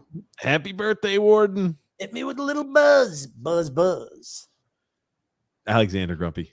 Grumpy, how about my wife turns on this weird movie called The Jerk? Oh, dude, you got to watch The Jerk. Love The Jerk. Great. It's a great movie. Navin Johnson. He was born a poor black child. True Al Grump. So in a nutshell, the Arizona Diamondbacks pitchers have a reputation for playing duck hunt in real life. There it is. Jesus H. Yep. Frank says, go Man City. 3 Portuguese stars, baby. And my guy Holland. They're good. They're good. Oh, man. Joseph C said, I get how you guys got into American sports, but how did TJ Grump and Sunex get into international soccer? 2014 World Cup. That's how I started watching it. Yeah. And they had B in Sports, which was on the satellite dish, which was all soccer all the time. And actually, you know, we started watching that after the World Cup. And I remember PSG was the first team we liked. We liked Zlatan Ibrahimovic. And then we watched that game in China at 3:00 in the morning. I remember we watched that because there was nothing else on. And we just happened to flip it on. And we saw Zlatan playing. We're like, oh, shit, this guy's really good. We started watching that. And then I remember 2014 World Cup. That's what made me like Cristiano Ronaldo a lot when they played against the United States. And then obviously Tim Howard stood on his head. Yeah, I obviously realized he played for Real Madrid. So that's the club team that I started following and then took off ever since. Right. And Real, for us, at least for me, and I'm going to speak for X too, I just like that Real Madrid isn't a team that just kind of lays back and doesn't want to score. They find let's just, try to hold the game up and get a lucky goal. They're always attacking. Their games are more fun to watch than other teams' games. A lot of back and forth. Yep. I agree. And TJ, what are you a fan of? The Burnley Clarets, baby. Burnley Clarets. That's who I'm. Hold on, I'll show you who I'm a fan of, Grump. Oh, my God. Burnley. A Division II team. If that's not TJ in a freaking nutshell. Actually, I'm about to knock something down, so I don't want to go ahead and take something off because I'll knock something on the ground.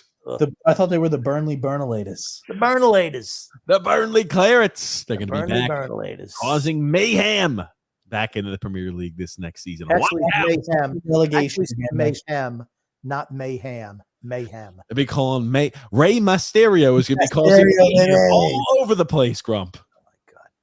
Look up the video, Crazy Town, Shifty versus Bobby. Shifty versus Bobby. This is a Crazy Town episode over here. Shifty versus Bobby. Okay. Did you see the video of Mbappe and the number 1 overall pick?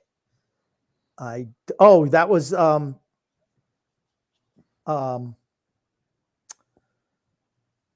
I can't pronounce his name. He's 7'4". He's projected. Oh yeah, the guy from Spurs. I'll tell you what. He's skinny. He's 7'4". I mean, the kid can do. It looks like he could do everything. He's still a little. Yeah. He's still a little thin though. So absolutely, he is very, very thin, but he's huge. But, he's got some number 1 overall pick. Yeah, he's number one overall pick. Yeah. Who? The French San Antonio Spurs. San Antonio Spurs have and it's a kid Wana Hakalugi. No, that's not his name. No, let me see who it is. Give me a second. And the Charlotte Hornets have the number 2 pick, 2 overall pick, which is either going to be the Miller kid. This is not him right here.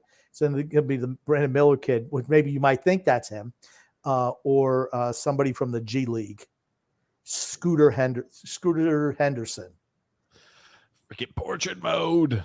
Okay. We got a lot of fan fights here.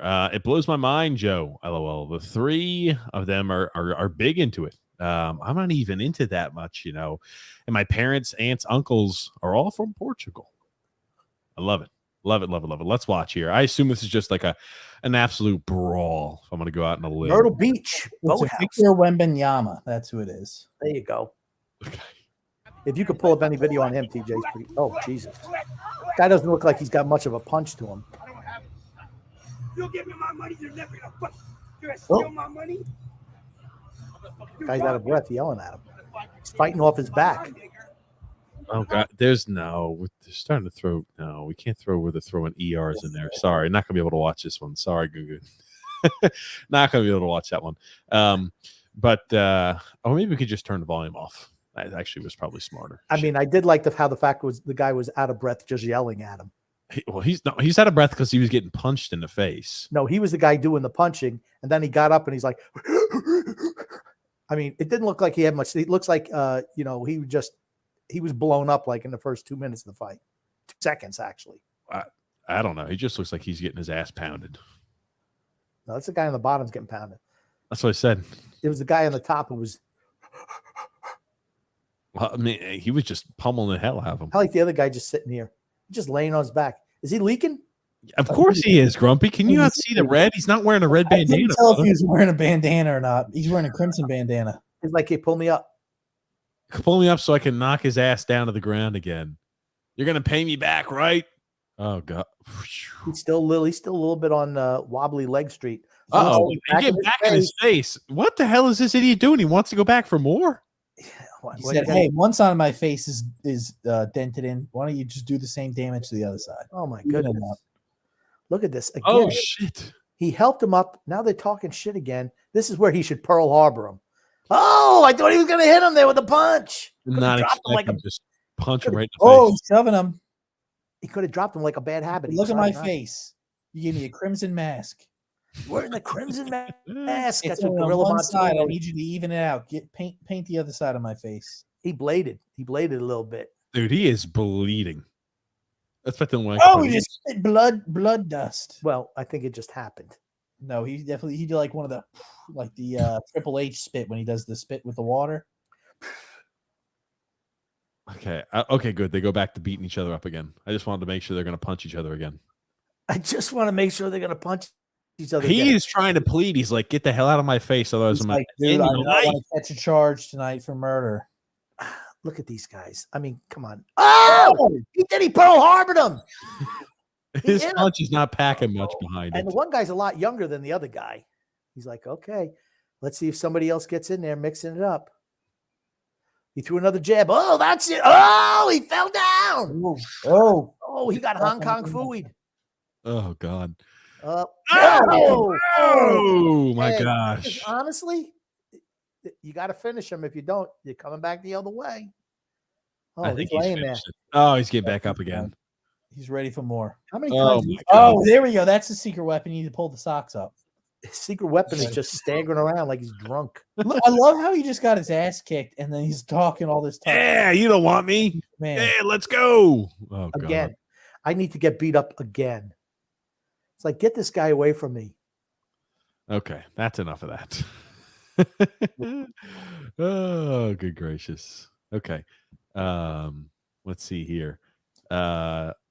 Alexander, send me the next time. I'm fought out. We've had enough fan fights for the day, 2 hours in, but I'm sorry I didn't have a chance. I like the fan fights. Those were all baseball fan fights Alexander sent us. So from the good old summertime. Andrew L said they look like Antifa. Goon Grump. It's Antifa, not Antifa. Gungun says, if it's announced that Lou L signs a long, cushy contract extension, could there be an emergency podcast? Assuming that's the expectation, probably not. Yeah. I think there needs to be more than an emergency podcast if that happens. We need to take some action. Storm the castle. Ooh. What type of action are you suggesting? They're storming the castle, huh? There. Have fun storming the castle. Yeah, I think we're going to abstain from that one, buddy. Get him out. Get him out. Oh, man. Joseph C. here, Grump. Yeah, it's not even a regional thing when you support a local team. All these teams are in England, Italy, Spain, etc. Yeah, I mean, MLS. Oh. I can't understand when people from New York are Cowboy fans. Never mind be a fan of a team in another country. Oh, wow. What do you mean? It's America's team. Come on. You got to pull for America's team. Yeah, I've never understood that either. But I cheer for the teams. I like watching soccer. I think it's a great sport to watch. I mean, I could see if you grew up in Dallas and pulled for the Cowboys, but like, I mean, especially if you grew up somewhere and they have a team there, like, how are you not a fan of that team? I don't know. The whole thing is Dallas has been a loser forever. I could see maybe if you're a front runner fan and you root for Dallas in New York, but they haven't been good in forever. Well, like, still the Panthers have sucked for a long time, and I mean, I still pull for the Panthers. I mean, I watch them and I root for them. I root for them to do well because it's the local team. I mean, they've sucked for years. I'm excited about watching the Panthers this year. I am too. Looks like a WWE Royal Rumble. Yeah, with all the chairs. They were just missing the tables and the ladders. That's right. They had plenty of chairs though. They were bringing them. It looked like they were bringing them from like a mile down the road. Or just like a restaurant nearby. That's bothersome too, Joe. My buddy is a Dallas fan like that. Oh, gosh. Gungun says, if you blokes want to see another classic fight, look up Dalton versus Gungun. I'm fought out, my friend. No, that's where he got throated. He ripped his throat out. Roadhouse him. That's right. We have a saying, hey, I'm going to roadhouse you. That's what we talk about. Joseph C. Grumpy. I feel you. I have a friend who was born in New Jersey, like 5 minutes away from East Rutherford, and he's a Bears fan. He looks like an alien talking about Adam Silver there. And Alexander, how about RJ Barrett? He's looking better and better every day. Why? Because he's not playing basketball anymore this season? Drew L. Grumpy. What I find hilarious is that Adam Silver said that the 8-game suspension was a heavy suspension. 8 games in the NBA is like 2 weeks, if nothing. If David Stern was still a commissioner, I don't know what he would have done. Oh, he would have done Ja like he did to Gilbert Arenas. I was about to say, Gilbert Arenas served a long suspension. And that's what started the whole thing where, like, you can't, because they were bringing weapons in the locker room. Yep, that was the problem. Where it started, like, you can't, if you get caught, any team, like, if you get caught on, like, the team bus, team plane, anything like that with weapons, it's automatic suspension. Yep, can't be doing stuff like that. Andrew L. said the Panthers win. They win in overtime. They take game 1. Nope. Oh, gosh. That was overruled with the goalie interference. Drew L. Grumpy. When I heard Ja quote "It's a paradise inside my city" by one of the biggest fools in the current rap game today, I knew he was about to do some dumb shit again. And my God, I was so right. Oh, man. I just don't know why the hell he does it. Got smarted up. Not being Ja. Yep. It's a horrendous goalie interference call. Was it a bad goaltender interference call? Didn't say it. They connected skates and then he kind of rushed into it. I don't know. I'll keep popping up here. Grumpy only dances to Rihanna. Grumpy loves himself some Riri. I do like Rihanna.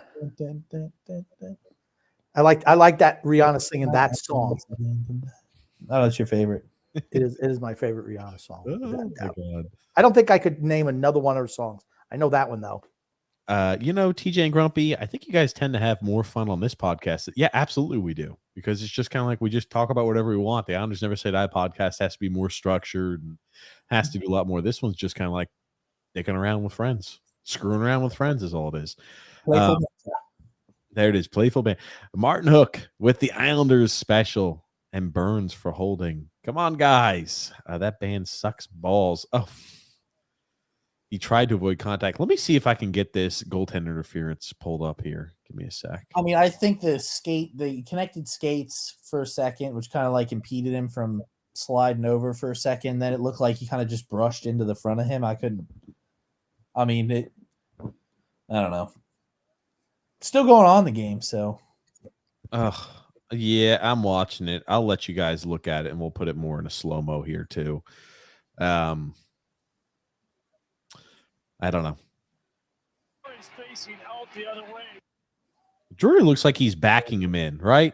The Hurricanes player looks like he's backing him into the net as he's trying to back him out. It's not like he's not going unimpeded, right? He's trying to get out of the way. Well, he's trying to cut through between the goalie. He did.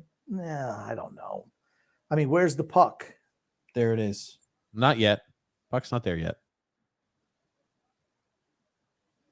I could see why they called it. I mean, knocked him out of position. Yeah, I mean, it did knock him out of position. I see why they called it.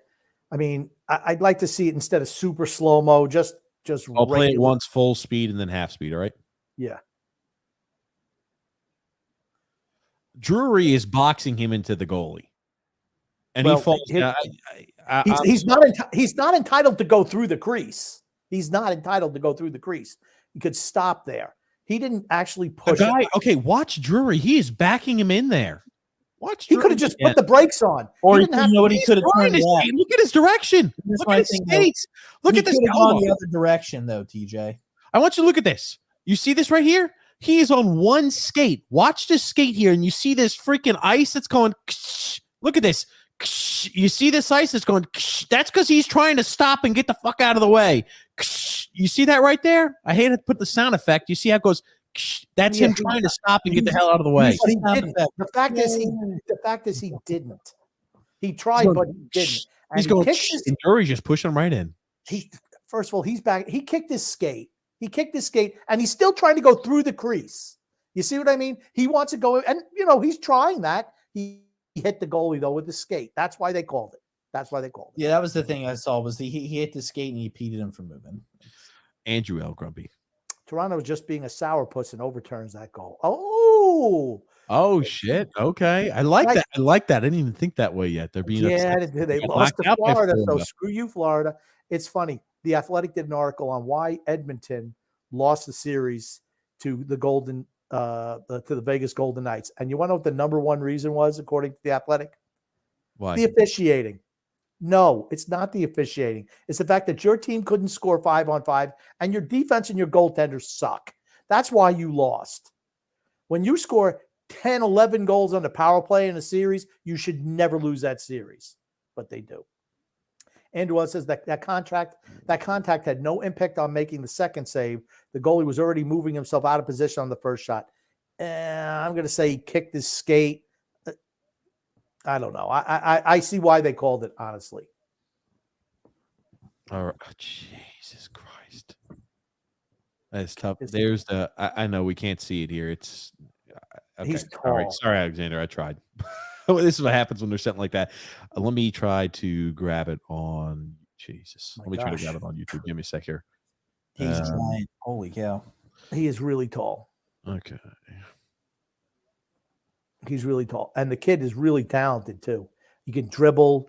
He puts waggles on. For a big guy, he's got some moves. Now he's thin. He's really, really thin. There he is. He's quite a bit taller. Just a little bit. And Mbappé's like this. I think Mbappé's like 5'8". No, Mbappe's like 5'10", 5'11". Yeah, Mbappe's close to 6 foot. Come on, Grump. You don't know how tall Kylian Mbappe is? Come on, I'll Grumpy. tell you how tall he is. Alexa, how tall is Kylian Mbappe? How old is he? 5'10". Well, he said 5'10", 5'11", not 5'8". No, you said 6 foot. You said 6 foot. Close to 5'10". 6 Hold foot. on, hold on. Close Pull to it 6 back. foot. Pull it He's back. just as close. Let me tell you something. Pull it He's back. just as It's an close. X. No, Hold on. stop. He's just as close to 6 foot as he is to 5'8". He's 5'10". He's right in between. Hold on. Son X said 6 foot. I said 5'10", 5'11". I said Look he's back close and to listen 6 through it, foot. Grump. I know how tall Kylian Mbappe is. He's 5'10". Very close to 5'8". Yeah, you know what? That 5'10" is really close to 5'10" or 5'11". I'll take some more correct points from you, Grumpy. Come on. Toss them over. Mr. W, that's what we'll call him because I can't remember his name yet. I can't even, whatever his name is. It'll be easier than Giannis's last name, which I still can't pronounce. Try Giannis.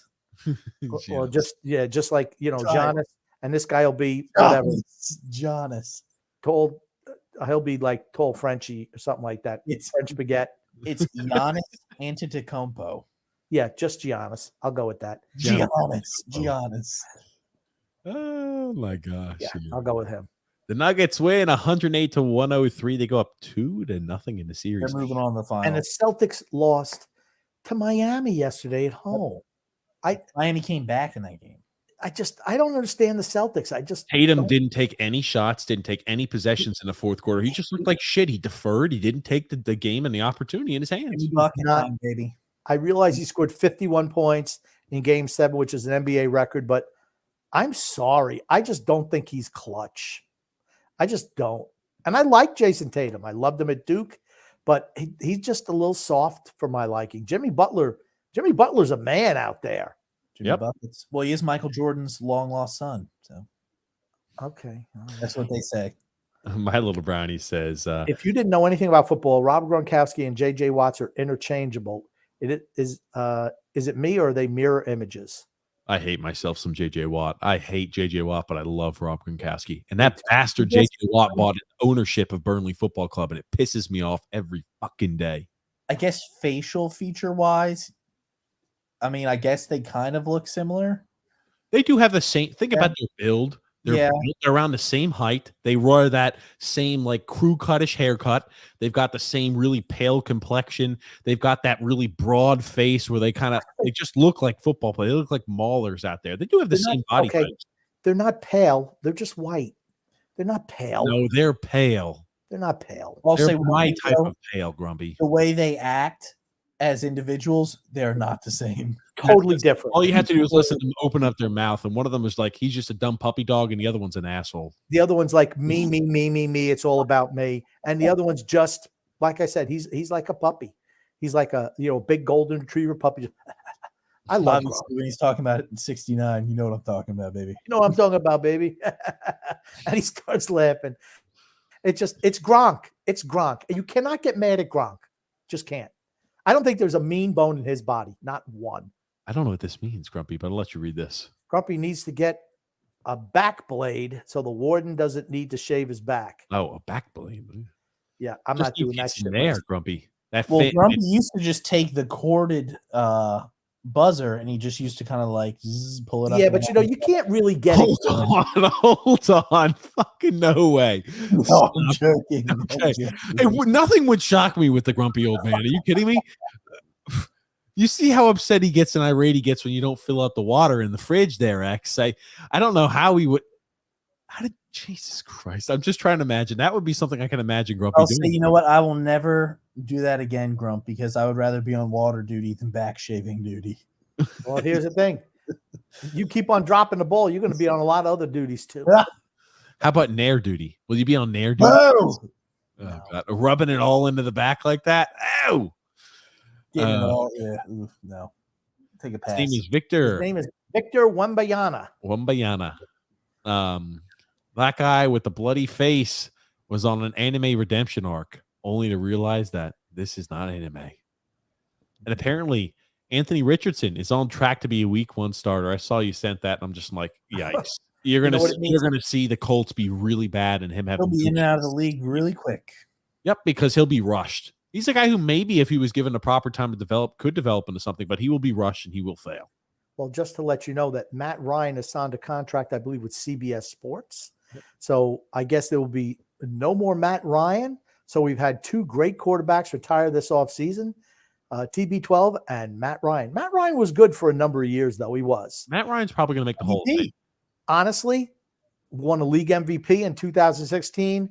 The fact that he played for Atlanta for the majority of his career, it hurts him. If he did not find a way to lose that Super Bowl against Tom Brady, he'd be a surefire first ballot Hall of Famer. He'll always be known as a choke artist, though. He wasn't the reason why they lost. I'm just saying that when you're the quarterback and you do that and you're one chance in a Super Bowl, that's going to be the tag that's associated with you for the rest of your career. He's not the reason why they lost, though. I'm just saying he'll be associated with it, though. Coaching. The reason they lost. That's right. Players win games, coaches lose them. Atlanta's coach, Shanahan, Quinn, lost them. Absolutely. It's not the first time Shanahan's cost a team in a Super Bowl. Yeah. Oh, man. I did tell you that Miami wasn't your typical 8 seed, Grumpy. Miami did have a ton of injuries during the regular season. That's a part of the reason why they were the 8th seed. They're not that good, though. You look at the players on the team, they're not that good. I mean, they got Lowry, who, he's really out of shape. They made it literally to the finals 3 years ago. They're always in the Eastern Conference Finals. I guess that coach, what the hell's his name? Eric Spoelstra. He's done a nice job with them. They usually make it at least to the Eastern Conference semis every year. I don't think they're super talented. They have Jimmy Butler. They got Adebayo and Lowry. Lowry's not the same player he was. He played well last night, though. Also. And Bam looked okay, too, but they're nowhere near as talented as the Celtics are. No. They're not. Andrew L. Grumpy. He put a pronunciation there for you. It's pronounced Antetokounmpo. Just call him Giannis. Antetokounmpo. Yeah. And how did nobody in the chat absolutely jump on TJ for getting Grumpy Nair for Christmas? Yeah, it's like, what the hell? You're welcome. You're welcome. Thank you. Drew L. Grumpy. Miami's coach, though, is the best in the NBA, is Eric Spoelstra. He's a first ballot Hall of Fame coach for sure. He always gets the most out of his teams. I will say that. I don't know why I feel like NBA coaches are just accessories. I don't feel like the players kind of run it. Yeah. You got to be a real good ass kisser to be a successful NBA coach. I just feel like they don't do much. Really, how often do you see NBA teams actually run a play? Some guys roll the ball out and the other guys bounce it out. I think that's really the main difference. It's pick and pop. That's literally the way the league is. It's a shame. You know what? Here's the thing. I saw something yesterday. They had Shaq was talking to Kareem Abdul-Jabbar. Kareem had the points record, and now LeBron broke it, and Shaq thought that record would never get broken. And he said, how do you feel it was broken? His 3-point shot. There was no such thing. Now, here's the thing. Kareem was not going to be hitting 3-point shots, but I think that's what expedited the process to guys getting to that point level. It was just 2-point shots when he played. And I'll say this until the tail end. Kareem was so good. No one looks at him as great as he was. He was tremendous. So was Oscar Robertson. You look at some of the records he put up, and you're like, "Holy shit!" He's fantastic. Now he played a lot of his career before expansion, but he was tremendous. Tremendous. Still, yeah. I was about to say, fantastic there. You look at the numbers. Kareem was. I remember doing a book report on him in 5th grade. It was called the Lou Alcindor story. That was his name before he converted to Muslim, to the Muslims. And sure. And then I said at the end, now his name is this at the end. And I remember I got an A on that report. But I loved him. I remember he played for Milwaukee, and he had a big afro when he played for Milwaukee. And he was my first favorite basketball player, without doubt, was Kareem. And in Milwaukee, I rooted for him. I even rooted for the Lakers for a while until Bird came in with Boston. And then I started rooting for them. Baby. And then, Kareem was a tremendous, tremendous player. The skyhook, unstoppable. There it is. Well, guys, we're here at the end of the show today. Grumpy, what do you want to say before we wrap things up? I want to say love and laughter to everyone who listens and even those who don't, from TJ, the grumpy old man, and Son X. And Son X here. We're at the end of the show. What do you want to say before we wrap things up today? I want to thank everybody for coming out listening. Hope you all enjoyed the show. And weekend's coming up. Very exciting stuff. And hopefully we'll have a good series here with Florida and Carolina and Vegas and Dallas. Well, thank you so much, guys, for both being a part of the show. Thank you, everybody, for tuning in. We'll be with you guys live this upcoming Sunday at 8 p.m. Eastern Standard Time. Yeah, 8 p.m. Eastern Standard Time. Enjoy your Friday. Enjoy your Saturday. We'll see you guys Sunday, 8 p.m. Eastern Standard Time. Thanks so much, Grumpy and Son X. My pleasure.